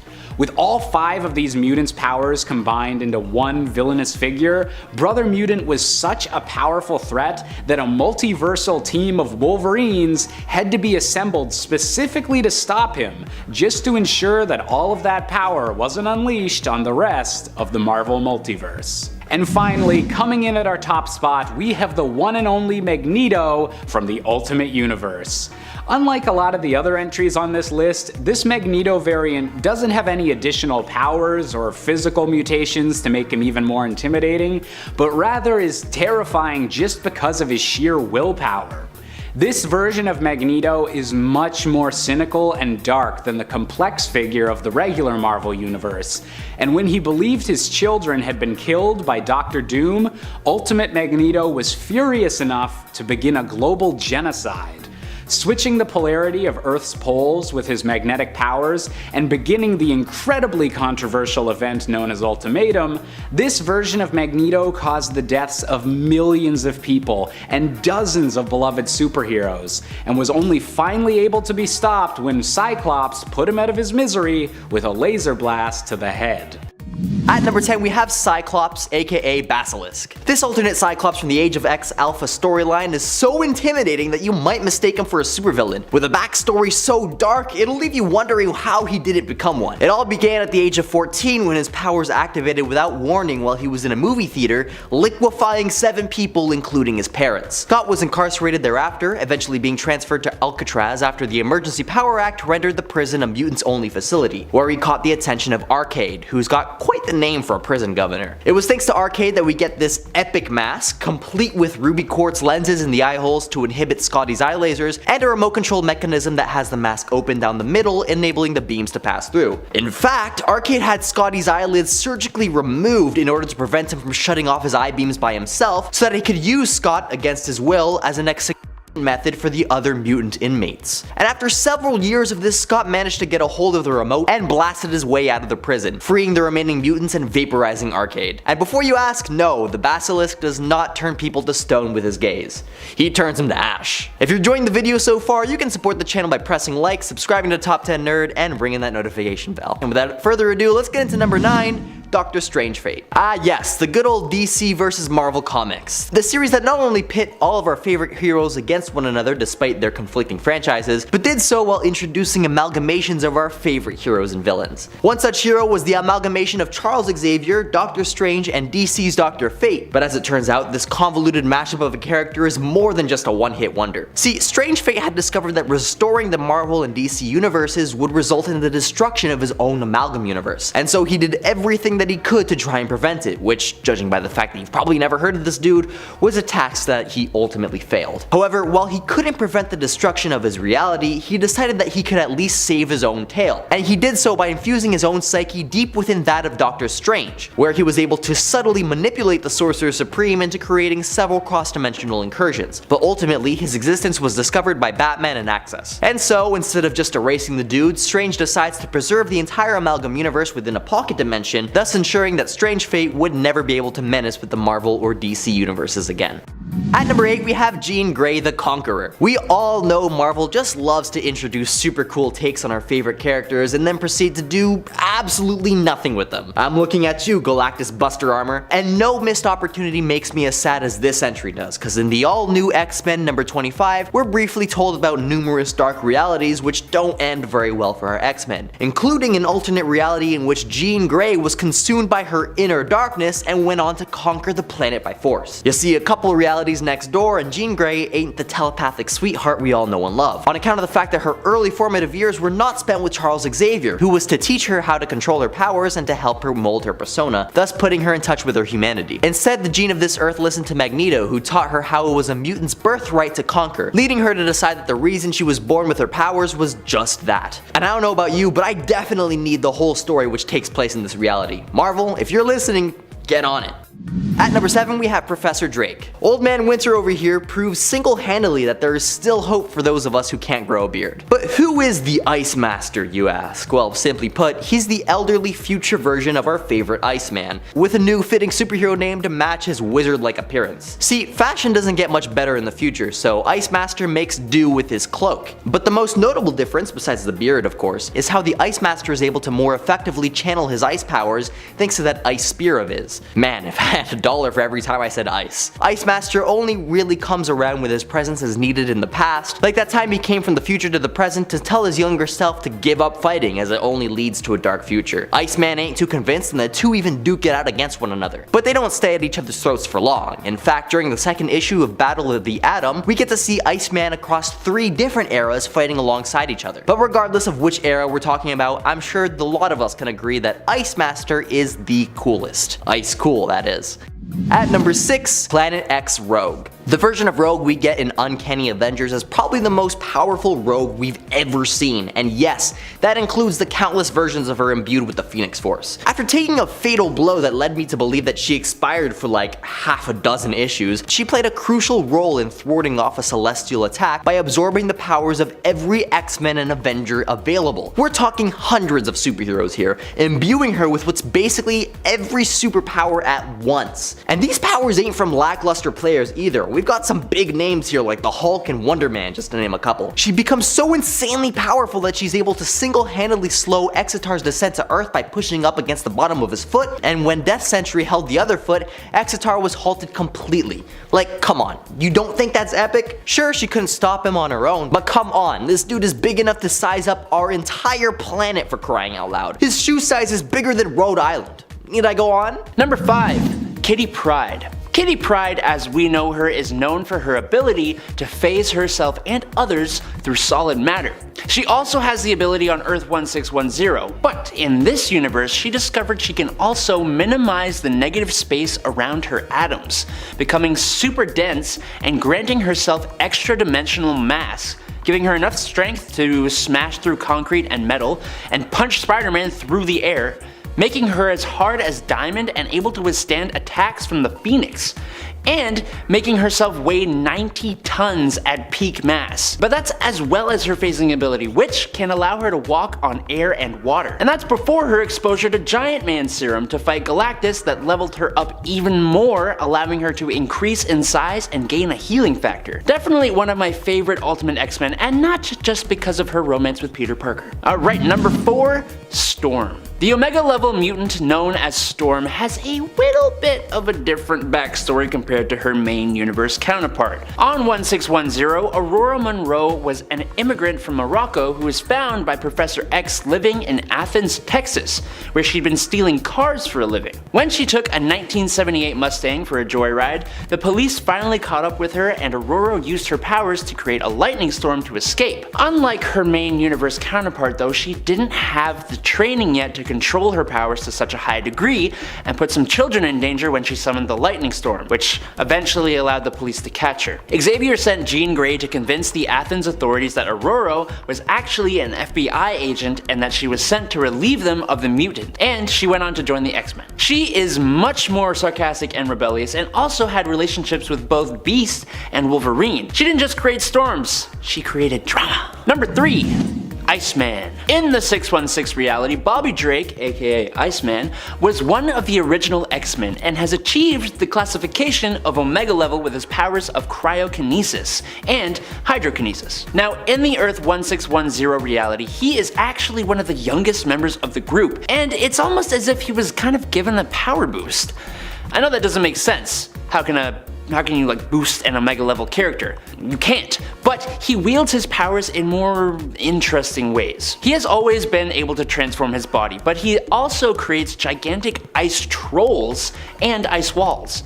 He's proven his worth by stopping a Weapon X invasion and the Ultimates all on his own. Professor Xavier himself has claimed that Iceman is one of the 3 most powerful X-Men, and he's probably not wrong. But I do gotta say, I don't know what they were thinking giving him the do-rag. I don't get it. Number 2. Professor X. In the Ultimate Universe, much like in the main one, Charles Xavier was the most powerful telepath on Earth, possessing vast psionic abilities and was known as one of the most powerful mutants ever. His mutant abilities give him telepathy, astral projection, and this version experiences some telekinetic skills as well, unlike his 616 version. He is also a genius with skills in surgery, therapy, and biochemistry. The only thing that I would say is both kind of a power boost and a bit of a caveat is the fact that while he's a good guy, he is also somewhat corrupt, or like very corrupt, as well as very manipulative. He willingly reads and messes with the minds of others, like Bobby Drake, who had a girlfriend when he first joined the X-Men who almost convinced him to leave the team, so Xavier erased her from Bobby's memory. It's kinda really messed up. He even created the mutant drug Banshee. Like, sure, he knows what he's doing is wrong, but that doesn't really make it okay, you know what I mean? And number 1, it's Jean Grey. Did you think it was going to be anyone else? As an extremely powerful telepath and telekinetic, she is already a pretty tough character to take on. But as almost all of us know, Jean Grey is the host for the Phoenix Force, and that still remains the case here on Earth 1610. Only, she seems to use even more of that power. Unleashing a small fraction of her power melted the armor of Apocalypse, but her full might against him tore him apart atom by atom, causing him so much pain Apocalypse begged her to stop. Apocalypse begged her to stop. As the Phoenix, she reversed time, read people's minds, saved the whole team multiple times, and took off into space, literally traveling to what was essentially heaven. There is a reason people fear Jean Grey, and the Phoenix Force gives them all the more reason to poop their pants. Number 10. Noir. In Marvel's Noirverse of Earth 90214, the X-Men are actually troubled youth and delinquents who are brought together by Charles Xavier, a controversial psychiatrist who believed that sociopathy was the next state of human evolution. Instead of attempting to redeem the youth whom he took into his school, the Xavier School for Exceptionally Wayward Youth, he worked to train them even further in their criminal arts. While some of them were exceptionally dangerous, at the end of the day, this version of the X-Men were just young criminals who were humans. So, yeah. But they did have guns, so there is that. Number 9. 1602. The X-Men of Earth 311 are surprisingly powerful for the time period in which they live, 1602. In this reality, mutants are instead called Witchbreed, and the team of X-Men are an Elizabethan reflection of the Earth 616 original team. Carlos Xavier is their teacher and head, while Scotius Summerisle is their leader and is joined by the ice-wielding Robert Trefusis, a beast like Henry McCoy, and the powerful telekinetic and telepath disguised as a boy, Jean Grey. Together, this team managed to help save their reality when a rift was caused due to all these heroes basically coming into existence so early, destabilizing it. In the end, Jean died from overuse of her powers, making her weaker than her 616 counterpart, but overall, the team is still pretty strong, especially for this time period, like I said. And friends, before we move on to our next spot, if you are loving this list and you want more lists like it, I don't know if there's 10 more alternate versions of the X-Men, but we can definitely do something in this realm. Be sure to let us know by giving this video a thumbs up. And also, go check out our Top 10 Nerd Elite, our new channel, and make sure you subscribe to that where we're gonna have lots of bonus content for you. Number 8. Earth Z. The X-Men were some of the last heroes standing up against the zombie horde on Earth 2149, or Earth Z. While Professor X was quickly devoured, Magneto stepped in to become the leader and encouraged the X-Men to fight to kill their opponents, as opposed to just, trying to hold them off. Otherwise, he warned the heroes would easily be overcome. Gone were the days of fighting to incapacitate their enemies. Wolverine himself seemed very much on board with this, and when Nick Fury called a meeting of the surviving heroes to explain the situation on the S.H.I.E.L.D. helicarrier, many of the X-Men could be spotted amongst their numbers. Surviving in Marvel Zombies even just for that initial wave is pretty impressive, considering how many iconic and powerful heroes didn't make it. In fact, when they're with Nick Fury, I'm pretty sure I counted 9 of them, which I think is pretty impressive. Number 7. Days of Future Past. The X-Men team from Earth 811 didn't do too hot, and ultimately ended up trapped in a post-apocalyptic situation where the world was ending and Sentinels were killing just about everything. Although they ultimately failed in their attempt to travel to the past to fix it to save the future, with Rachel Summers transporting Kitty Pryde back in time to the body of her younger self, Kitty still found a way to save the day when she returned as Widget, and with help from an alternate Excalibur team and alternate Rachel Summers, deprogrammed the Sentinels, turning them into Protectrons of a sort who would work to defend the mutants instead of destroy them. Basically, I feel like Days of Future Past is just powerful because of Kitty, but that's just my opinion. Anyways, Kitty's pretty powerful, Kitty and Rachel, so that's all we really need. Number 6. Ultimates, or Ultimates, if you will. Earth 1610. In the ultimate reality, the X-Men were born out of a break between Professor Charles Xavier and Magneto's Eric Lehnsherr. Here, the two were friends and like-minded individuals for a time who together founded the Brotherhood of Mutants. They lived together with their students in peace and harmony on the Savage Land, until a falling out drove them apart, due to Magneto believing in ruling humankind and Xavier disagreeing with that. Magneto was the one responsible for Professor X losing his ability to walk and ending up in a wheelchair, and Professor X ended up creating his own mutant group called the X-Men. Later, during the X-Men's fight against Magneto during Ultimatum, many members of the team died, but a few of the most powerful did manage to survive. The team members that survived included Jean Grey, Kitty Pryde, Colossus, Rogue, Iceman, and Storm. And I think that was pretty much it, actually. Ugh. Number 5. The Brotherhood of Evil X-Men from the Future. So this team isn't really a straight up alternate X-Men team, as the name implies. I'm cheating just a little bit here. However, they did pose as the true future X-Men when they showed up in Battle of the Atom, and I really like them, so I'm just gonna count them, cause I do the lists, so I get to decide what folks we include. Cool? Cool. This team also has some of my favorite overall members, with Charles Xavier II appearing as the leader, and also boasting of a roster including and formerly including Zorn Jean Grey, an Ice Hulk version of Bobby Drake, an insane version of Beast, Raze, Deadpool, and a much more powerful Molly Hayes, who doesn't succumb to exhaustion after using her super strength. Which is pretty scary, because Molly Hayes is pretty strong.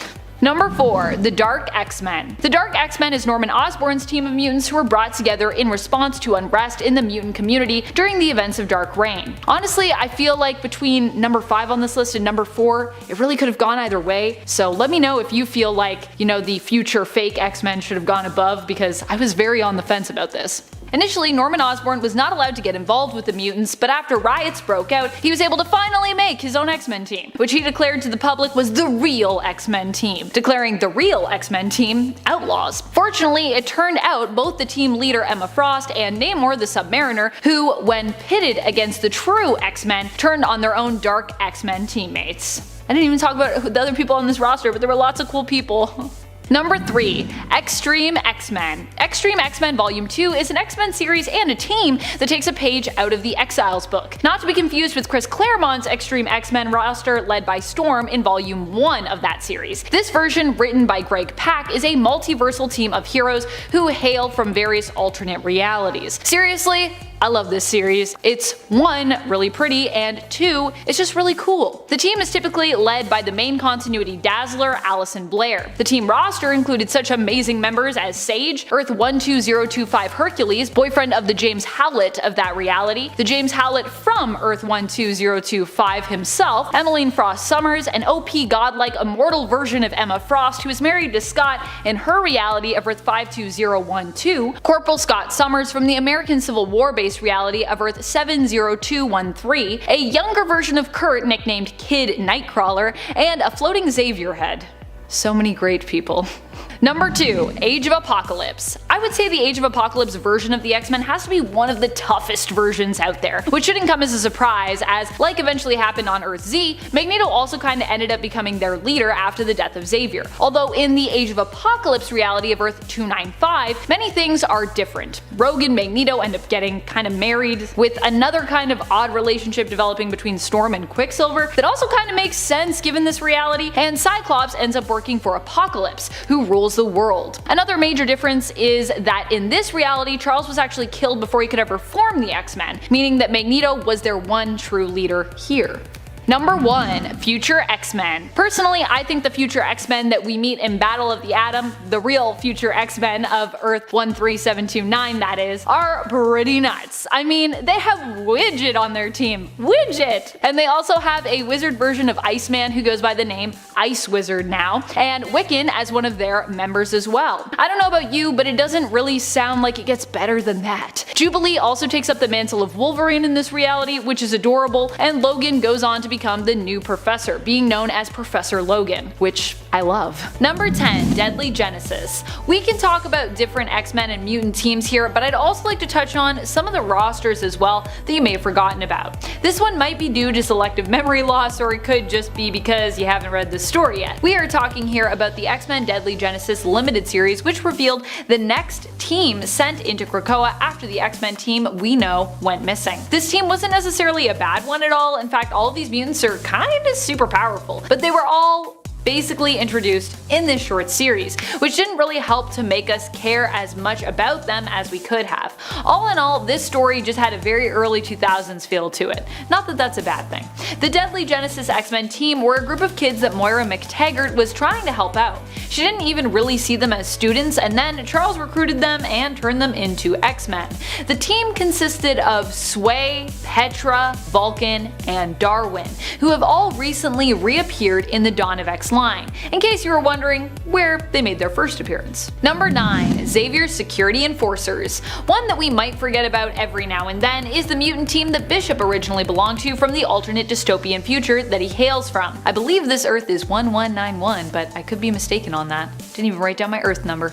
Bothers me. This mutant team is known as the XSE, which stands for Xavier's Security Enforcers. If you know Bishop well and you're a big fan, you likely know this team well, but for those who are new to the character, you might not know about this group of enforcers. The point of the team that Bishop was part of was to preserve the long-dead Professor Charles Xavier's dream, where mutants and humans could exist in harmony, living peacefully together. Bishop has even been known to wield specific future equipment, which he got from XSE, although we haven't seen them in a while. All members of the team wear their mutant tattoo brands like a badge of honor, and the members have included Randall, Malcolm, and Bishop's sister Shard, among others over the years. Before we hop into our number 8 spot, I just want to thank all of you for being here and give you a quick reminder to click that like if you are enjoying this video. It really does help us out. Number 8. Nasty Boys. You might remember the original Villainous Marauders team, but do you remember Mr. Sinister's Nasty Boys? Don't worry if you have, because I will never let you forget. While both the Marauders and Nasty Boys teams are Villainous teams,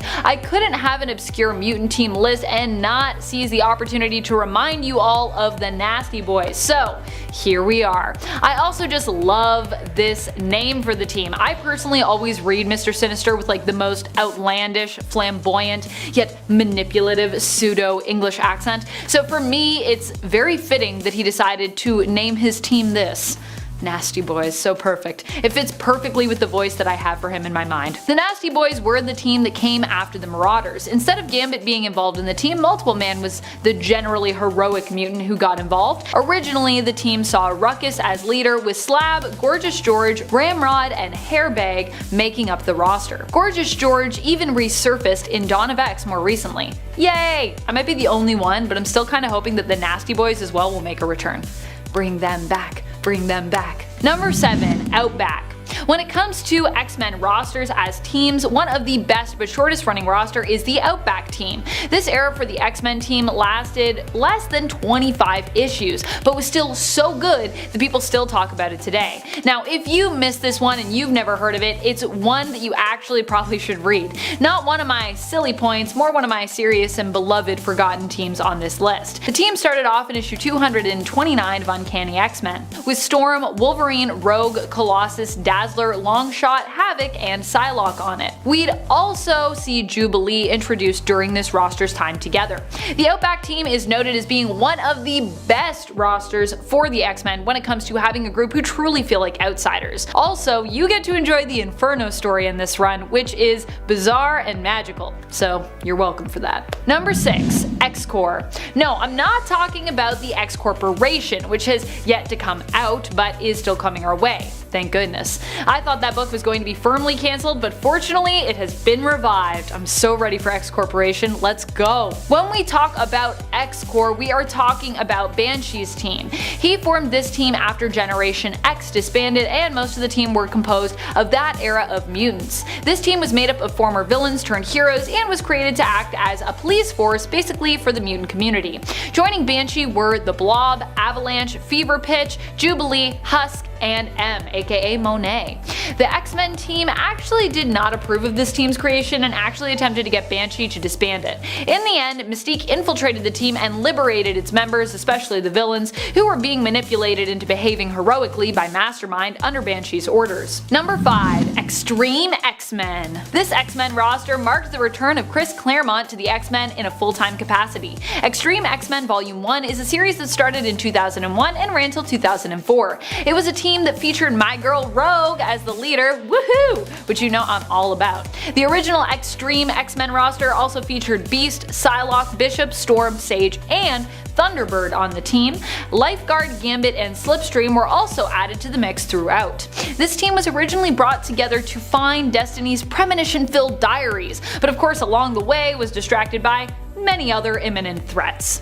As you do when you're on an X team. Number 4. Generation Hope. This one is from the 2010 series Generation Hope and was under Cyclops' banner ultimately following the events of Regenesis. Though the team itself was led by mutant messiah Hope Summers, and its roster consisted of No Girl, Pixie, Primal, Sebastian Shaw, Transonic, Velocidad, and Zero at that time. Though originally Hope's team started pre-Regenesis as just being 5 mutants including Hope herself, with Velocidad, Oya, Primal, and Transonic on the team. The team was a search and rescue group who were brought together as they were acknowledged as being 4 of the 5 lights on Cerebra. Hope basically triggered the rebirth of the mutant gene, activating these mutants. The 5th light was what they sought and kind of why they came together, heading to Tokyo, Japan. Zero was the mutant they sought, who would eventually join the team.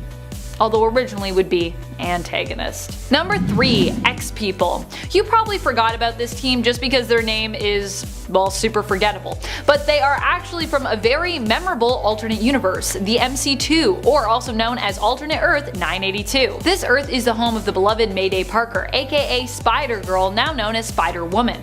But you know what's not so memorable from that universe? Their version of the X-Men. I mean, I get that X-People is meant to be gender neutral, more inclusive, but is that really the best name they could come up with? There has to be something that isn't X-Men that is better than that. I mean, I know there is because we have dozens of other X teams with the letter X in them that are way more catchy than X-People.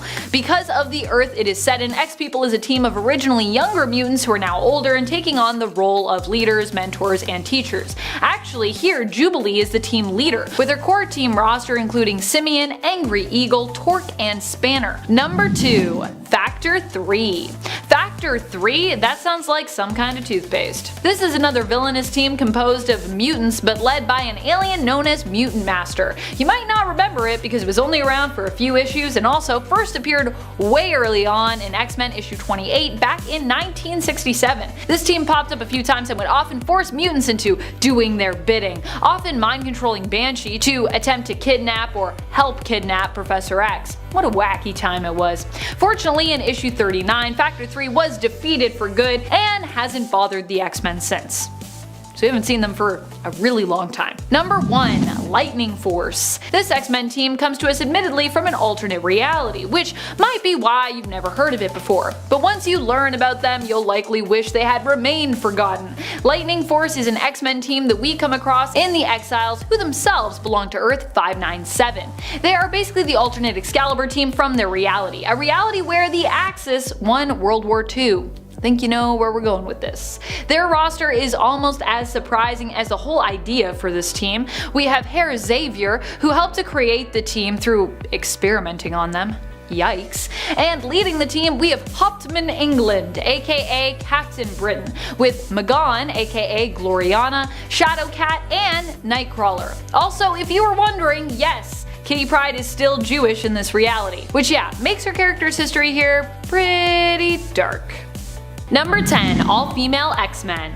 Oddly enough, this book didn't do as hot as expected, despite the fact that it was an awesome powerhouse team composed of all ladies. This team was first introduced in 2013's X-Men series in issue number 1, as one of the main X-Men teams, and the series was part of the Marvel Now event. The team featured Kitty Pryde, Rogue, Rachel Summers, Jubilee, and Psylocke, with Storm as the leader.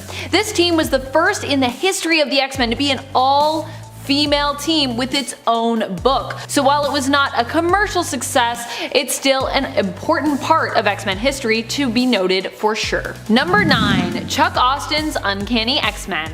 At least I kind of hope you've never heard of this one, because if you have, you probably just forgot about it after years of trying, and now I'm traumatizing you by bringing it back up. This is the team that featured Stacy X. Yeah. I like Stacy X, but I can also see why her character and this run were super problematic. Austin's run on Uncanny X-Men began in issue 410 and ran till issue 443. The problem here wasn't so much to do with the members of the team as the subject matter. Many people feel that Austin's run was hypersexual, and he also gave us the revelation that Nightcrawler's dad was Azazel, which honestly isn't that terrible, but then he also gave us the weird Draco storyline with the X-Men versus the Neopham, which was something. It was a time. All in, this was definitely a controversial run, especially considering the relationship between Husk and Angel. The team was made up of Archangel, Beast, Iceman, Nightcrawler, Stacy X, Wolverine, and Professor X himself to start, but it would later on feature Husk, Polaris, Northstar, Juggernaut, and Havoc. Before we move on to this next spot, just a quick little reminder to click that like button if you haven't already, it really does help us out. Number 8, Children of the Atom. You might not have heard of this one because it isn't even out yet, but this is one of the new teams and books that we had expected to see earlier this year, but due to the global pandemic was delayed and is now delayed again. Originally it was moved to January of 2021, but now we aren't expected to see it till April of 2021. boy, that is a long wait. But just because they aren't around yet doesn't mean we can't talk about them. And if you haven't heard of this team yet, you might want to keep your eye out for when their book is released. Children of the Atom is a team of new teen mutants who are basically X-Men superfans and are trained by these very famous original mutants. Technically, the X-Men team was never meant to exist in Krakoa, as was just revealed recently in the comics, despite them having their own book as part of the Dawn of X line. I know, it's a little confusing. So it'll be interesting to see how the Children of the Atom, who are being advertised as kind of X-Men sidekicks, fit in exactly. In a world where, you know, there's not really supposed to be X-Men? Well, we have yet to meet the members of this team. We do know some of them not only have similar costumes to the classic X-Men, but also have similar powers. Number 7. Hellions. No, not that Hellions. This Hellions. In fact, Empath's look in the new Hellions was a throwback to the original Hellions team outfits. Empath was also an original member of the team. Before we saw the team revived in Dawn of X, they were Emma Frost's team. Basically her version of a teenage mutant team similar to, well, the New Mutants. We're also a teenage mutant team. Every time I say teenage mutant team, I just want to say Teenage Mutant Ninja Turtles, but that's not what we're talking about. Although they are also a teenage mutant team. In comparison to the new Hellions, these Hellions were not as crazy, but were somewhat troublemakers, who had an ongoing, sometimes friendly rivalry with the New Mutants themselves. The team consisted of Empath, Beef, Bevatron, Cat's Eye, Roulette, Taro, Thunderbird, Jetstream, and Firestart. The team was first introduced in New Mutants issue number 16 in the 1980s and was disbanded in 2009 in the comics after most of them were basically slaughtered, victims of a surprise attack. The team has returned since, but the new Hellions team only shares one member of the original roster, Empath. Number 6. X Corporation. Many people may have forgotten the existence of X Corporation since the organization was destroyed and became defunct back in the early 2000s, but they are coming back, so it's a pretty good time to remind everyone of their existence. Reminder, X Corp is still a thing. This actually just happened in the comics during the Empire event when we saw for certain that Xavier had revived the X Corp and that Monet and Angel seem to be running this branch of mutant affairs. X Corp in the past has been a non-for-profit organization working to help mutants in their fight for rights in less bold ways than what the X-Men are usually up to. It also provided a place of refuge for mutants who needed it, until the global organization had their various branches targeted and blown up around the globe following the events of M-Day. X-Corp will be getting their own book in the Dawn of X line, which I am way too excited about. I just want to see Angel get a moment in the spotlight, you know? Many believe the book to have been cancelled, but Jonathan Hickman actually confirmed early in December that it is still very much a go. Number 5. X-Men The End. In this series, we saw a bunch of teams kind of come together, ending in one big one, and Chris Claremont's The End. I like this X-Men team as well because although she died pretty early on in terms of her appearance here, we also get a shout out at least to Dust. And Dust is such an underrated X-Men in my opinion. This comic also introduces us to the future daughter of Bishop and Deathbird, Aaliyah Bishop. The final X-Men team features Kitty Pryde, Wolfsbane, Karma, North Star, Dust, Martha Johansson aka No Girl, the Cuckoos, Cyclops, and a subgroup known as the Heavy Hitters, which features Wither, Frenzy, Polaris, Juggernaut, and Kid Colossus. Number 4. The Upstarts. Speaking of young mutant teams that are lesser known like the Hellions, we also have their straight up not friendly at all rivals, the Upstarts. The Upstarts were definitely a more villainous crew in comparison to the Hellions, just in general, as their whole goal was to basically kill mutants. The Upstarts were a mutant team created by Selene, the Black Queen of the Hellfire Club. She put the team together in order to test the members, getting them to compete for points which would be awarded whenever they killed mutants, based on the mutants' power set. Originally, the young group of mutants involved were unnamed and were promised that whoever got the most points would win a prize, which remained a mystery pretty much through all of the comics that they were featured in. I bet it's cake, and I bet it's a lie. Although I think it was also mentioned at one point somewhere that it was immortality, so in case you were wondering, for realsies. Number 3. Battle of the Atom Future X-Men. While everyone might focus on the Battle of the Atom Future Brotherhood team, as Reyes has a tendency to steal the show, plus my girl Zorn Jean, and also featuring Molly Hayes, people tend to forget about the awesomeness that was the Future X-Men team. the real X-Men team.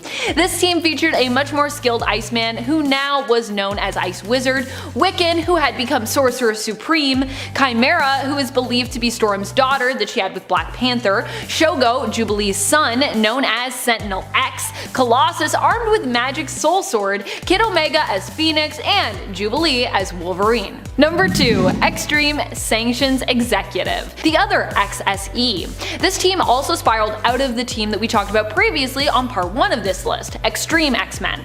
XSE here stands for the Extreme Sanctions Executive. Similar to the original XSE that Bishop was a part of in the future, this team is also like a military police force meant to maintain and in some cases enforce peace is kept between mutants and humans. Storm was asked to create the team by the United Nations and eventually would increase its numbers by recruiting the rest of her X-Men, making this team another government-sanctioned mutant team, like X-Factor was, and still one of the first of those types of teams. Team members have included Bishop, Cannonball, Magma, Rachel Summers is on every team, I love it, Psylocke, Rogue, Sage, Wolverine, X-23, and Gambit. Number 1. X-Animals. If you're an intense X-Men fan, you may be familiar with Mojo's X-Babies, but are you familiar with his other attempts at recreating or recasting Marvel's 616 X-Men after they were believed dead? One such team that attempted to step in was the X-Animals. This was a team of, well,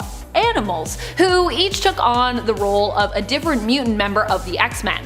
We've got a skunk standing in for Rogue, a bulldog for Wolverine, a pig for Dazzler, a rabbit as Havoc, a cat for our Storm, which I kinda love, a bird, possibly a hawk as Longshot, an otter as Psylocke, and a gorilla as Colossus. Sadly, this team was not acceptable as a replacement in Mojo's opinion, and he got rid of them.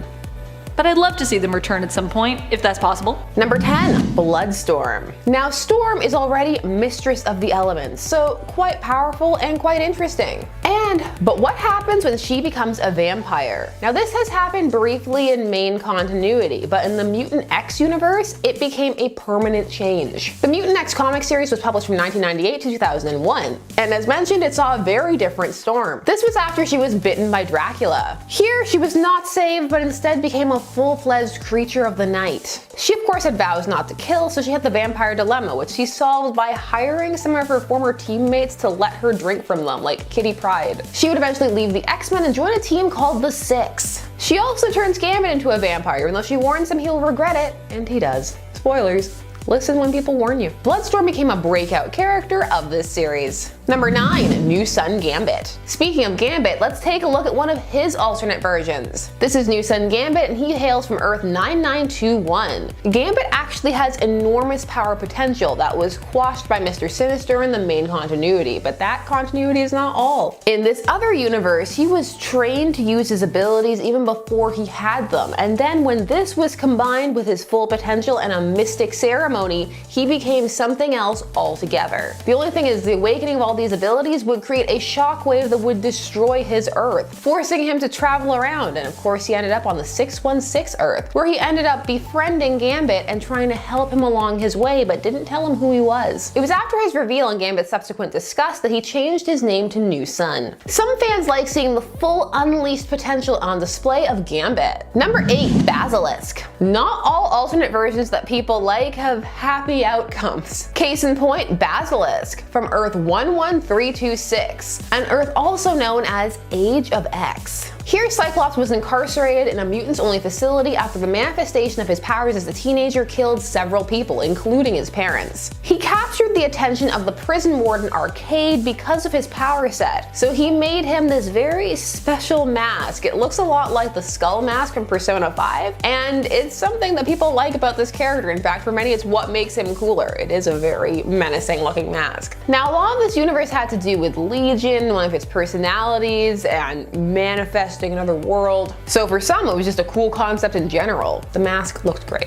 Loved the mask. Number 7. Soldier Supreme. Here we have an amalgamated character from Warp World. This was the universe that was created when Gamora had the Infinity Gauntlet, put everybody's souls into the Soul Gem, and then folded that universe in half. As a result of this, the characters were merged and fused together. So you have Marvel characters smushed, and one of those was Captain America, Steve Rogers, and Doctor Strange, Stephen Strange. So I mean, they kind of already story had the same name, just spelled differently, so it made it a bit easier. Back there, Dr. Stephen Rogers, but now with a PH. Their stories actually don't fuse too badly. It's World War II, and Stephen Rogers is contracted for a super secret soldier experiment, only it turns out it's a cover for a mystical ceremony instead of for, the scientific one that he actually undergoes. But these mystic rituals still end up enhancing his strength and allowing him to connect with the occult, and he becomes Soldier Supreme. So he has Cap's cowl, but he still has like a mustache. And he was actually one of the heroes who objected to Warp World being completely destroyed at the end of the arc by Adam Warlock. So Warlock found a way to let it still exist and let these characters still exist. It was one of those loopholes. Stephen Rogers did that and kept being a hero. Number 6, Old Man Logan. Would any of our nerd lists be complete without mentioning Old Man Logan?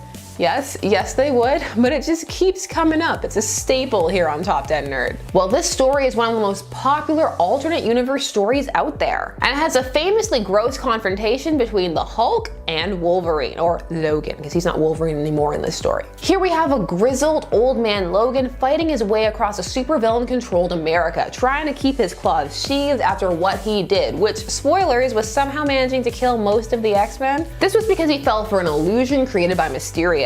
This is a must-read for many fans and a fave Wolverine story for others. Number 5, X-Apes. The X-Men are monkeys, or rather apes. This, funnily enough, spawned off of the Marvel Zombies universe and event. Basically, they're trying anything. That event was just so popular. This did not turn out to be quite the hit that was, but I mean, few things can. But this universe still has its fans. Actually, everybody in this universe are apes or monkeys or animals of some kind. So really, if you enjoy this concept, it's just the whole universe, and you have people like the Ape Avengers and Dr. Octopus. It's made for a certain type of pun-loving individual. It's a bit niche, but for some it sparks joy. Number 4, Which Breed? For this we have to go for Neil Gaiman of Sandman fame's 1602 Marvel Comics contribution. It is also an alternate universe story. In this universe, the Marvel universe is all happening by Elizabethan times, 1602. There, mutants exist, but they are known as Witch Breed. This is because they are thought to be the spawn of demons or witches.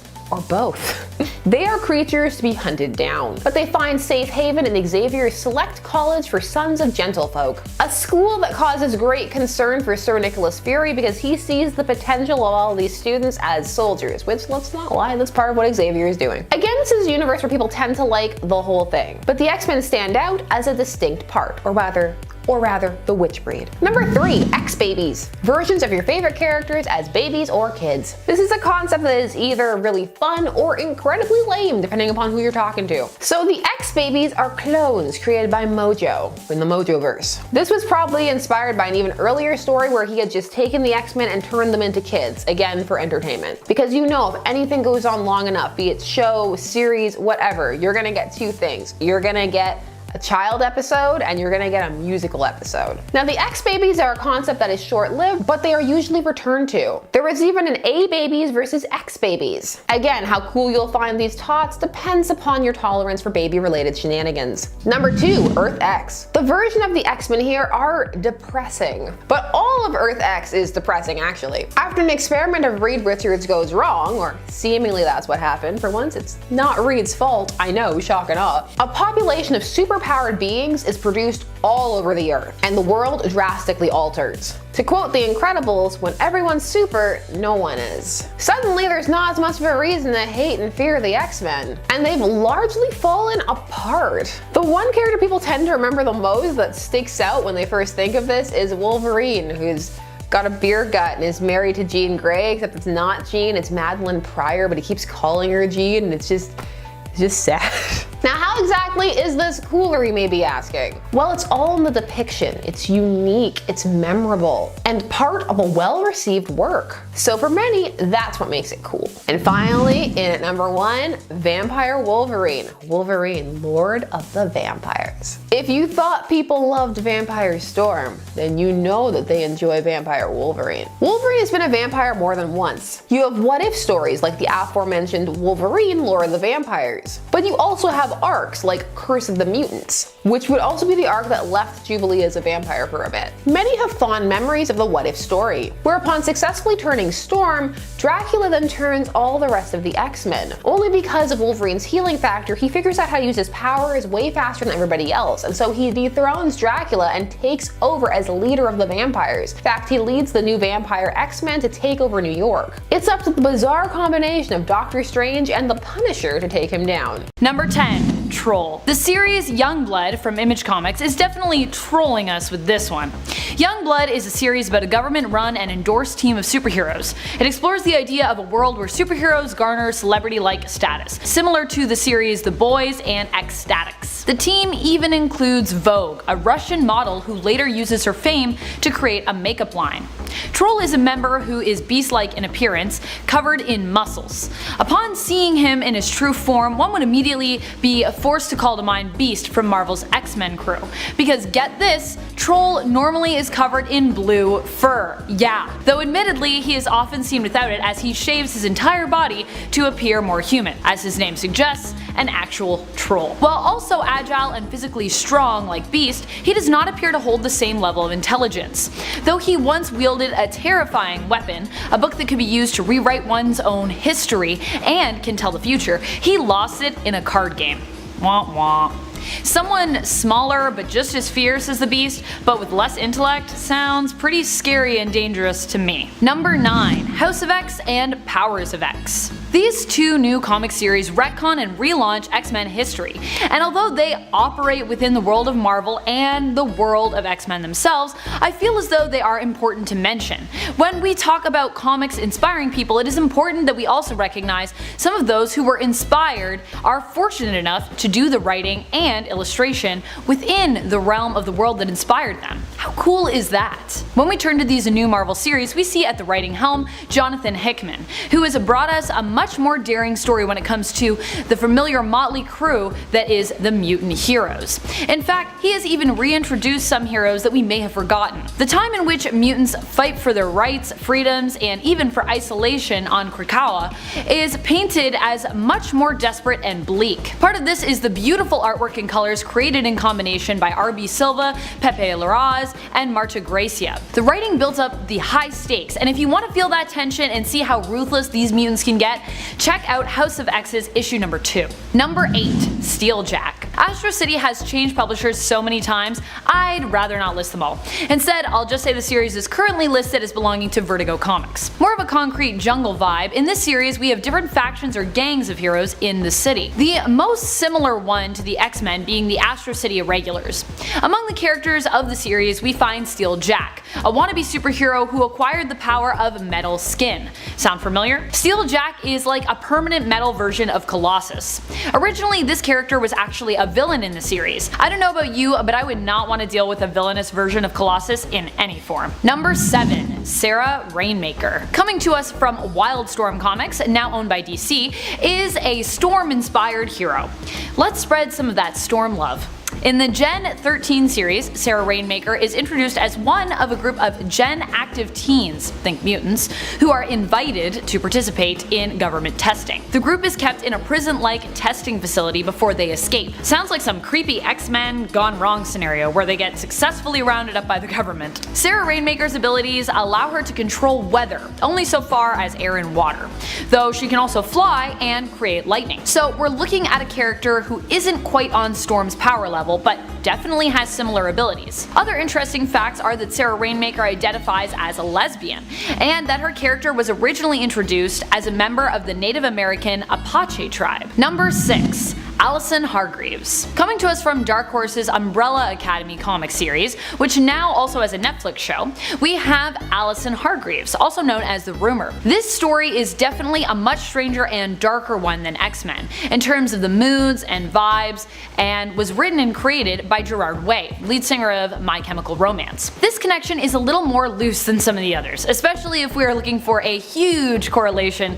in appearance. However, when it comes to powers and personality, the connection is a strong one, as Allison resembles that of another famed X-Men and Avenger and one of my favorite superheroes, Scarlet Witch. That is to say, Allison's powers are that she can alter reality, not using chaos magic per se, but by using the phrase, "I heard a rumor."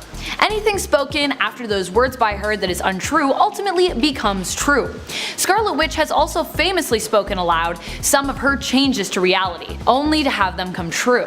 Though her wishes are not as connected to the need to speak as Allison's are. Beyond that, Allison is also prone to fits of hysteria and emotional outbursts, echoing that of Wanda's struggle with her emotions and her mental health. Number 5. Toyo Harada. One could compare Toyo Harada of Valiant Comics' Harbinger series to Professor Charles Xavier, save that he is evil.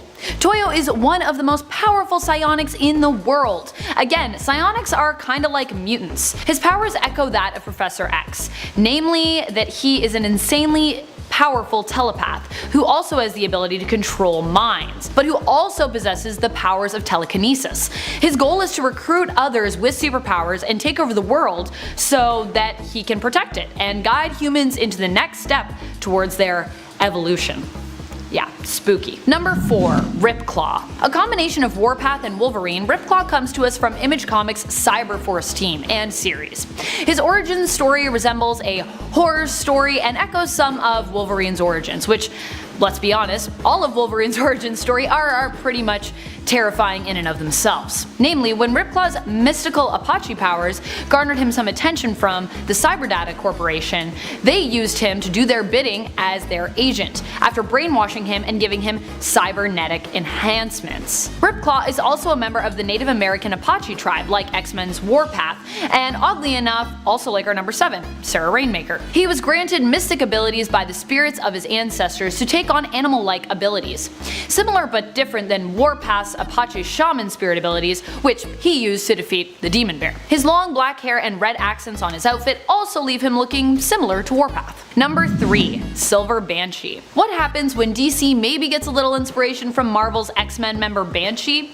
We get Silver Banshee, who I actually think is an even cooler character. These two characters are similar in name and abilities only though.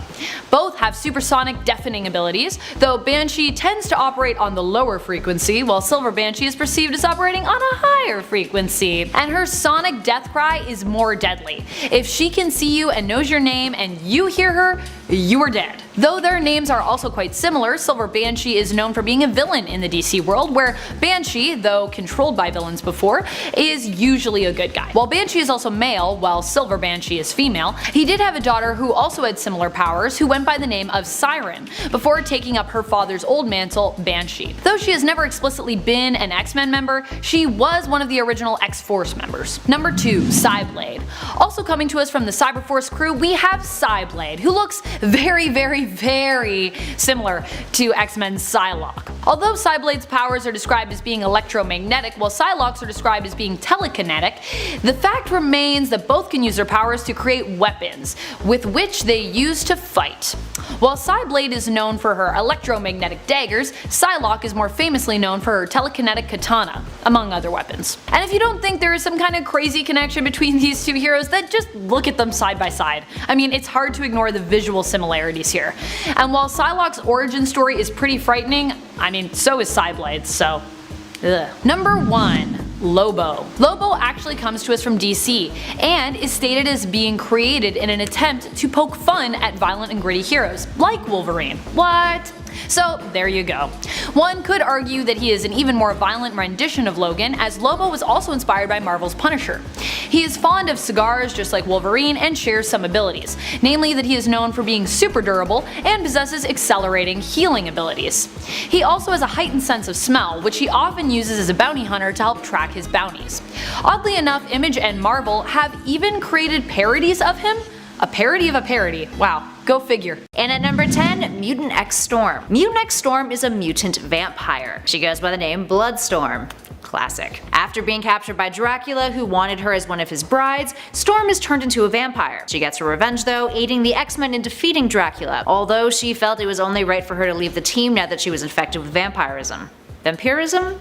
vampirism. And bloodlust and what have you. Kinda would be problematic if you're trying to work on a team and you just keep trying to bite your peers. Imagine that wouldn't go over well. Later on, she would cross paths with Gambit, who pleaded with her to turn him into a vampire. So she agreed and she sired him, something that he would later resent her for in the long run. Moving on to number 9, Darkclaw. Darkclaw is the amalgamation of Batman and Wolverine from the Amalgam universe. So why is he scary and not just like totally freaking awesome? Well, just look at him. Debuting back in 1966, this character was a meta-mutant detective whose origin story is a combination between the two iconic characters' own beginnings. Logan Wayne witnessed his parents' murders as a child. When he grew up, he would join the Air Force and eventually was transferred to the Weapon X program. This is where he gains his Wolverine abilities, his adamantium-laced skeleton, and a supercharged increase in strength. Deemed a failure by those conducting the Weapon X program, he ended up going back home to New Gotham City and became Darkclaw, roaming the streets as a vigilante fighting crime. And at number 8, Storm Phoenix. Coming at you from What If Volume 2 Issue 79, this alternate version of Storm is a version that had the power of the Phoenix rather than Jean Grey. The Phoenix Force possesses her after a mission in space with the X-Men. When she comes back to Earth, she ends up creating a worldwide organization to protect the environment. Seems noble, right? But she takes it a little too far. Instead of it just being a regular altruistic organization, Storm openly harms those opposed to her ideals, suspending them in animation up in the Earth's atmosphere, which you gotta admit is actually kind of a funny way to, be like, you to somebody. Suspend you up in the air. She ends up freezing an entire community after they violate an anti-hunting agreement. Eventually Storm Phoenix is defeated thanks to Kitty Pryde phasing into her original body. But all in all, things could have escalated to much darker territory if she hadn't been stopped when she was. Moving on to number 7, the Red Queen. This alternate version of Jean Grey hails from Earth 9575. An alternate reality that's first seen in X-Men issue 5 from 1995. This Jean has been depowered thanks to previous crimes she's committed, and it's a little unclear as to whether or not she had access to the Phoenix Force in the past. Now, having been banished from her own Earth, Earth 998, she decides to reinvent herself by pretending to be a reincarnated version of Queen Madeline Pryor, her clone. From here, she embarks on a quest to become the Queen of Britain and eventually conquer the rest of the planet. And she had a plan to do it and restore her powers by finding various different iterations of Nate Grey from across the multiverse. She would essentially lure them onto her Earth, use them, drain them of their abilities until they died, and then, just grab another one and use him. Eventually, she tries this trick on the 616 Nate Grey, who ends up breaking free from her powers, which results in her draining all of the life force of the other Nate Greys in an attempt to defeat the 616 Nate. But eventually, Nate creates a sun around her and burns her alive. And fun fact, later on in the 616 continuity, Madeline Pryor would actually begin using the alias of Red Queen. Funny enough. She's like, I'm inspired. Moving on to number 6, Age of Apocalypse Colossus. Colossus of Earth 295 from the Age of Apocalypse Earth is not only frightening, but absolutely tragic. During the Age of Apocalypse event, he was forced out of retirement for a second time. The first was after he was so severely injured that he couldn't transform back into his human form, and was only kept together by Magneto's metal manipulation. The second time, though, that he came out of retirement was thanks to him needing to go on a very important mission to combat Apocalypse for Magneto. He and his wife Shadowcat led a team of mutants to save Colossus' sister, Ileana, who was the only mutant left alive with reality-traveling powers. In the process of rescuing her, he and Shadowcat abandoned their team, leaving them for dead. When he later learned that the reality that Magneto was trying to save with her powers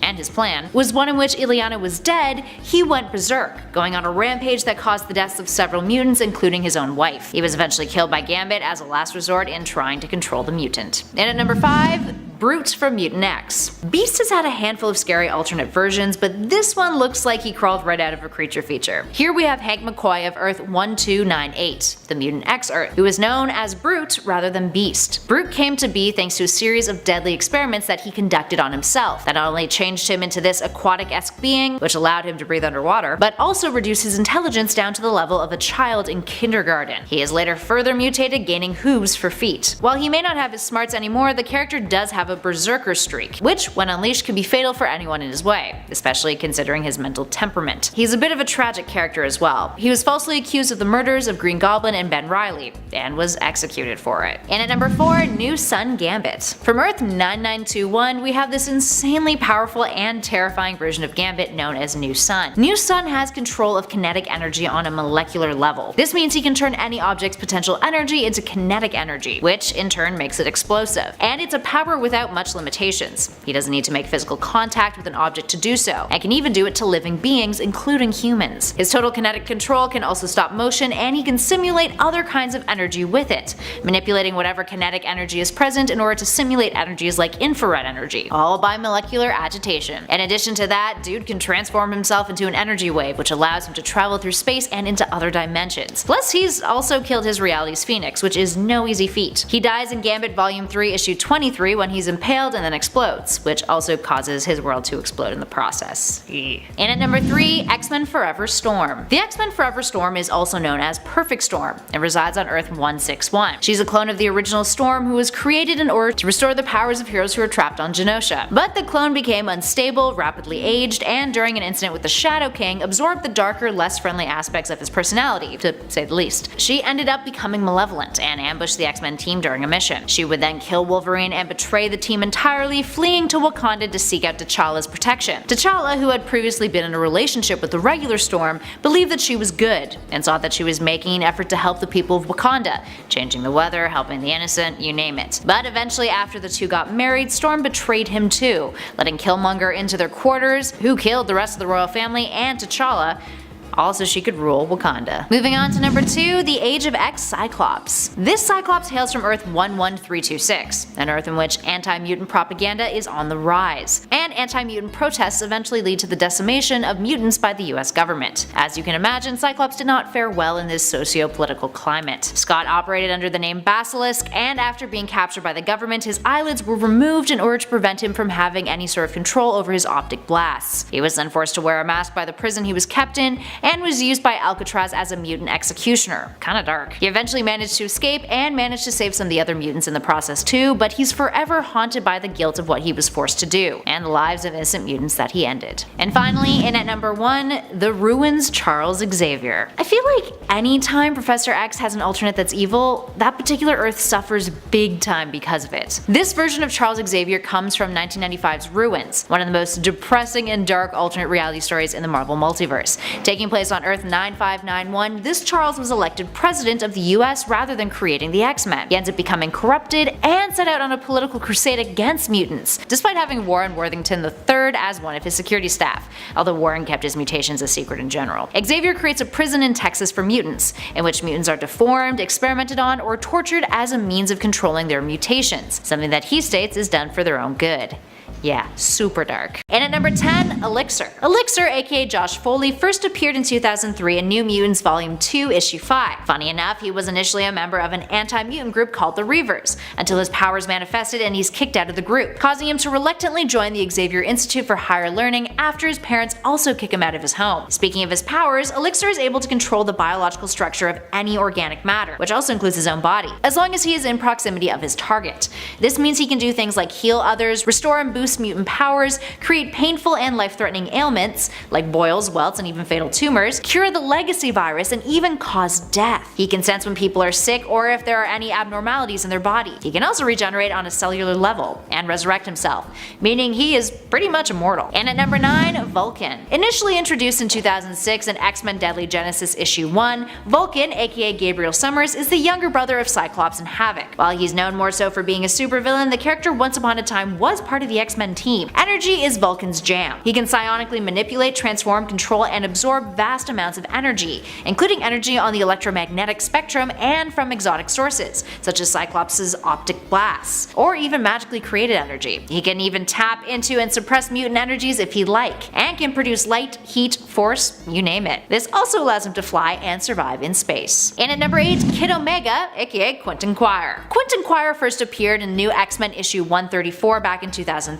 joining the Xavier Institute. He quickly became one of Xavier's most favored students, with the professor attempting to help him control his powers. But Quentin takes a bit of a turn for the worse when he decides to start up the Omega Gang, a group of teenage mutants whose goal it was to exact revenge for the death of a famous mutant fashion designer. That, and he is super depressed about a girl not liking him back and the fact that he was adopted. Dude has fragile self-esteem. Anywho, what can he do? Well, he has advanced precognitive and telepathic abilities that not only allow him to think at immense speeds, but to manipulate the minds of others, resist mind probes, and he can psychically influence a large group of people at one time. He's even created an entire universe in his mind that he calls the Construct that he can imprison people within. Quentin. Minus his previous gang shenanigans, Quentin generally acts in the interest of good, having recently been featured a member of the Fresh Start iteration of the West Coast Avengers. In at 7, Magic, aka Ileana Rasputina. Magic is the younger sister of Colossus, and first debuted in Giant Size X-Men issue 1 back in 1975. Now despite that, her character was merely a background character for the most part, and it wasn't until 8 years later that she was given a proper name in the Uncanny X-Men issue 160 in 1982, after aging 7 years in the paranormal dimension of Limbo, where she gained her mutant abilities. This includes interdimensional teleportation, magic manipulation, and the use of something called Soul Sword, which is something created by her own life force energy, a physical sword that with each use becomes more powerful.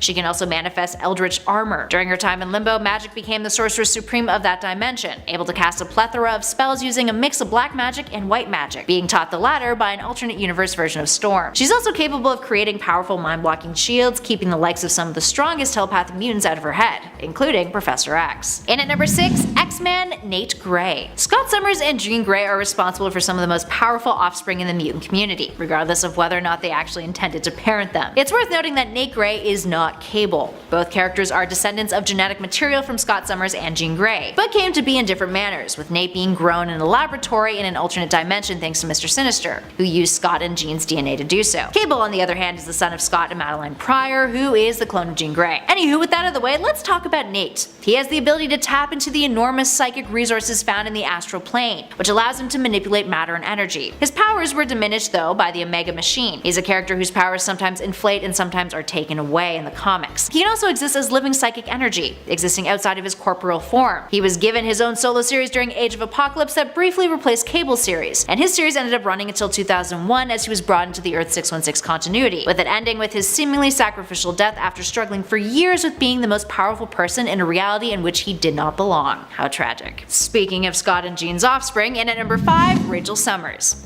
Rachel Summers was created by Chris Claremont and John Byrne, first appearing in the Uncanny X-Men issue 141 back in 1981. But she didn't become Rachel Summers until after her debut, thanks to retcons. Gotta love a retcon. From an alternate future, she's the daughter of Cyclops and Jean Grey, the sister of Nate Grey, and a half-sister of Cable's. And she's hella strong. Not only has she had the Phoenix Force's abilities, she's also an empath, telepathic, telekinetic, and can astral project. She has limited time manipulation abilities too, and her telekinesis abilities can remotely manipulate matter, including on a subatomic level. And at number 4, Legion, aka David Haller. Legion, also known as David Charles Haller, is the son of Professor Charles Xavier. He traveled 20 years into the past in order to kill Magneto before his father's nemesis had the chance to amass power. But before he could, he ended up killing his father instead, which caused the Age of Apocalypse timeline to occur. Legion is often depicted as an anti-hero, and is known for his severe dissociative identity disorder, which formed after his mutant powers manifested during a terrorist attack in which he ended up absorbing the mind of the terrorist leader into his own. Because of his trauma, parts of David's personality splinter, each controlling a different aspect of his powers. Speaking of powers, why is he so strong aside from his parentage? Well, he can reality warp, he can shapeshift, he can manipulate matter and is capable of transmutation. He can manipulate energy, he's telepathic, telekinetic, he can teleport, and of course, he can time travel. But because of his severe dissociative identity disorder in later story arcs, he's often sedated or hospitalized. Reed Richards, Madison Jeffries, and Dr. Nemesis would later create something called a neutral switchboard wristband that would help him control his multiple personalities and better manage his powers. And in X-Men Legacy, he ended up erasing himself from existence altogether, but even that didn't fully work out for him. Poor Legion. And at number 3, Hope Summers. Hope Summers first appeared in X-Men issue 205 in 2007 as part of the X-Men Messiah Complex storyline. After Decimation, a story event in which Scarlet Witch used her powers to turn all of the mutants into regular depowered humans, Hope was the first mutant to be born, which starts a hunt for the character. She's saved by Cable, who names her after her adopted mother who looked after the child with him, and Summers technically being Cable's last name. Hope is a vessel of the Phoenix Force, and has unspecified limits when it comes to physically manipulating and mimicking the powers of other mutants. So yeah, in the scope of things that could be super deadly later on down the line when mutant characters have been established in the MCU. Hope's mimicry abilities allow her to use those mutant powers at their utmost capacity, but because of this, she is potentially incredibly dangerous to people and the environment around her due to the massive amounts of power levels that she generates. Talk about a walking bomb. And at number 2, Jean Grey. Let's be honest here, Jean Grey is 100% going to be added to the MCU. It's almost inevitable. But the chances that we'll be seeing the Phoenix Force flexing its OP-ness on the big screen are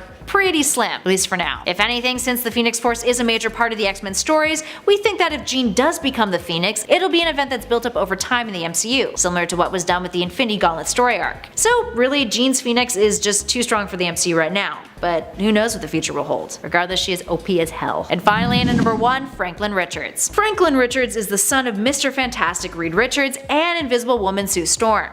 And he's one incredibly powerful kid, that's for damn sure. First introduced in 1968 in Fantastic Four Annual Issue 6, Franklin is way beyond an Omega level mutant, having vast reality manipulating powers along with psionic powers. This means he can manipulate matter and energy on a cosmic scale, project energy, is capable of telekinesis, telepathy, astral projection, and precognition.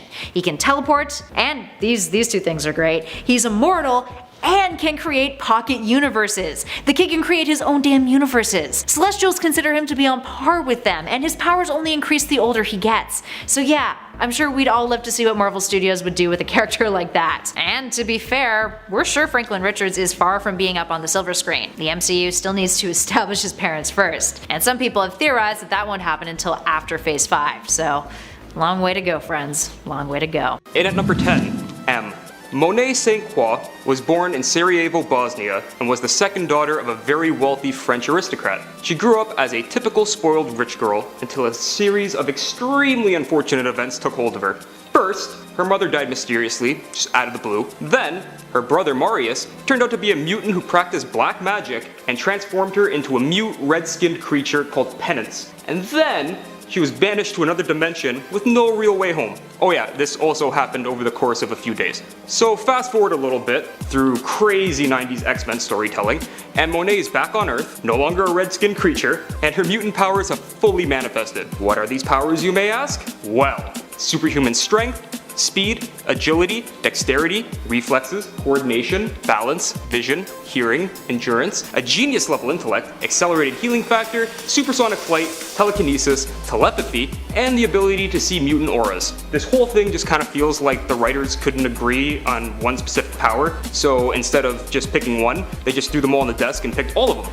She was a member of Magneto's Uncanny X-Men from 2016 to 2017, which was essentially a mutant Black Ops hit squad. A perfect place for this jack of all trades. In at number 9, Age of Apocalypse Magneto. Let's get this out of the way immediately. Age of Apocalypse is weird, really weird. For some reason, it's regarded as one of the best alternate timeline stories ever, but have you ever actually read the entire run? Because I did, and it's 90s as and that's not a good thing. But one of the best things to come out of this alternate timeline story is Eric Lehnsherr, aka Magneto, aka founder and leader of the X-Men. Yeah, that's right. Let me explain how we got here. So do you remember Legion from part 1 of this list? Well, one time, he decided it would be a great idea to go back in time and murder Magneto in order to get rid of the X-Men's greatest foe before he even became a threat. Things didn't really go to plan because Legion ended up killing his dad, Xavier, and erased himself along with his entire timeline from history. See?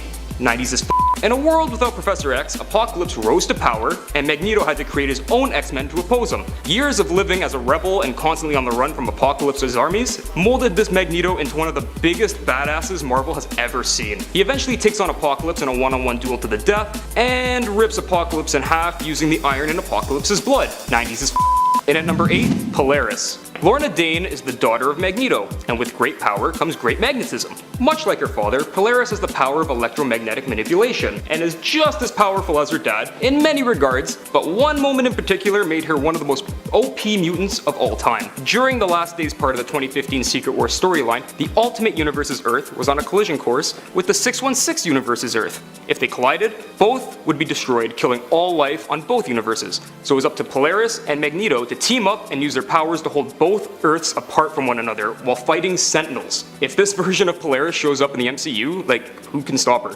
And at number 7, Namor. The King of Atlantis is in fact not just a merman, but he's also a mutant. The first mutant, in fact, if you want to believe the title of his 2010 solo run. Namor, the Submariner, is an Atlantean human mutant hybrid, and has all the powers of an Atlantean.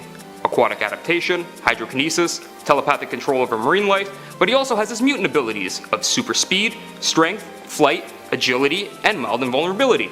And the cherry on top, his lifespan is far longer than that of regular humans, and has been in the prime of his life for like the last 100 years or so. With all these things combined, Namor has been a force to be reckoned with in Marvel Comics since his inception, and has gone toe to toe with some of Marvel's biggest villains, and lived to tell the tale. There was also that one time where he joined Thanos' cabal, murdered countless heroes from alternate Earths with his bare hands, but he doesn't really like to talk about that. And at 6, Ava Bell. Ava Bell, aka Tempest, was one of Cyclops' X-Men revolutionaries during a time in comics where nobody really knew what they wanted to do with the X-Men. Was Cyclops a good guy? Was he the new Magneto? Nobody knew. It was weird, but what wasn't weird was how awesome Tempest was. Tempest is able to manipulate time within bubbles. She could just make them out of thin air. In short, she can create a time bubble, and then time within said bubble can be manipulated at her command. Everything outside the bubble moves normally, while everything inside the bubble can be slowed down to a standstill for exactly 60 seconds. Once, under extreme stress, she time traveled to the year 2099, trained with the Sorcerer Supreme, and then came back to the current timeline with a far greater understanding of her powers. Her powers are pretty ridiculous if you ask me. And at number 5, Cable. Many of you pointed out that the last list was essentially a Summers family reunion, which you weren't wrong, but there was one really important Summers boy missing, and that was Cable. Nathan Summers is one of the most powerful mutants in existence when left unchecked. He's the biological son of Cyclops and Madeline Pryor, a clone of Jean Grey. If you've seen Deadpool 2, then you've only gotten a small glimpse of what Cable is actually capable of. Cable's powers are telepathy and telekinesis, but they're severely handicapped by his techno-organic virus in his body. He has to use the majority of his awesome power just to keep it contained to one side of his body. If he didn't do this, he'd die. However, there was one time in particular where Cable was able to cut loose and use all his power. In the series Cable and Deadpool, Cable once held an entire island in the air with one hand, fought the X-Men and the Silver Surfer with his other hand. I'd like to see Josh Brolin pull that one off in Deadpool 3. And at number 4, Triage. Christopher Muse is another of Cyclops' aforementioned X-Men revolutionaries, and his powers are pretty ridiculous. In short, he can heal people just by touching them. Well, seems simple enough, right? Well, it gets a little more complicated the more you look into what he's doing over time. Initially, Triage is only able to heal things like broken bones, cuts, bruises. However, later on in the comics, he becomes so powerful that he can actually bring the recently deceased back to life. He even managed to bring himself back to life after being stabbed in the neck by Wolverine and Mystique's alternate universe son. Yeah, that was a thing that happened. And at number 3, Matthew Malloy. This guy had a very brief appearance in the comics, but oh, what an appearance. Matthew Malloy witnessed the death of his wife during the Skrull invasion of Earth, and was left horribly traumatized by the event, as anyone would. Years later, he met up with his former sister-in-law, and this reminder of his former life was the breaking point for his psyche. His mutant powers emerged and vaporized everything around him, including said former sister-in-law. S.H.I.E.L.D. shows up to detain him, he blows up S.H.I.E.L.D. X-Men shows up to talk him down, they get blown up, and Matthew rewrites the laws of physics and reassembles himself. When he goes to the X-Mansion to ask for help, he accidentally kills more X-Men. The only way they were able to stop this guy was by going back in time and preventing his parents from ever meeting. If that's not powerful, I don't know what is. And at number 2, Colossus Juggernaut. Okay, I know what you're thinking. How can Colossus Juggernaut be higher on this list than Matthew Malloy, a man who can literally bend space and time to his will? Well, in short, it's my list, and I want to talk about Colossus Juggernaut at number 2. Let me know down in the comments if you've ever used your own great power to manipulate things to your own benefit. Anyways, Peter Rasputin is a giant, metal Russian man who punches things until they stop moving. The Juggernaut is an unstoppable avatar of the interdimensional demon Sidorak, a giant mammoth of a man who cannot be stopped once he starts building momentum. What happens when you combine these two things together? You get Colossus Juggernaut, one of the coolest amalgams ever created by Marvel. Oh yeah, and he's canon. Suck it, Iron Hammer. Anyways, this guy's power level far exceeds that of 9,000, and he once fought against the previous Juggernaut, Cain Marko, after having his skull split in half. Metal. And in at number 1, Old Man Phoenix. Jason Aaron's run on Thor might be the greatest Thor story ever told. If you haven't read it yet, I highly recommend you get to it ASAP. It's amazing. He covers pre-worthy Thor from mythology, lovable current-day Thor, god of thunder, and a future version of Thor where he's become the All-Father and basically Odin with a hammer. In the old Thor universe, we follow Thor as he flies through a dying universe trying to find a way to save it. Who does he run into? Well, Wolverine, the last mutant in existence, and he's possessed by the Phoenix Force. Think about it. Logan's healing factor, upgraded by all the power of the entire Phoenix Force. He is so powerful, he was burnt into a skeleton and still kept fighting. The only reason he died was because he fused himself into Mjolnir to give his powers to Thor. Absolute unit.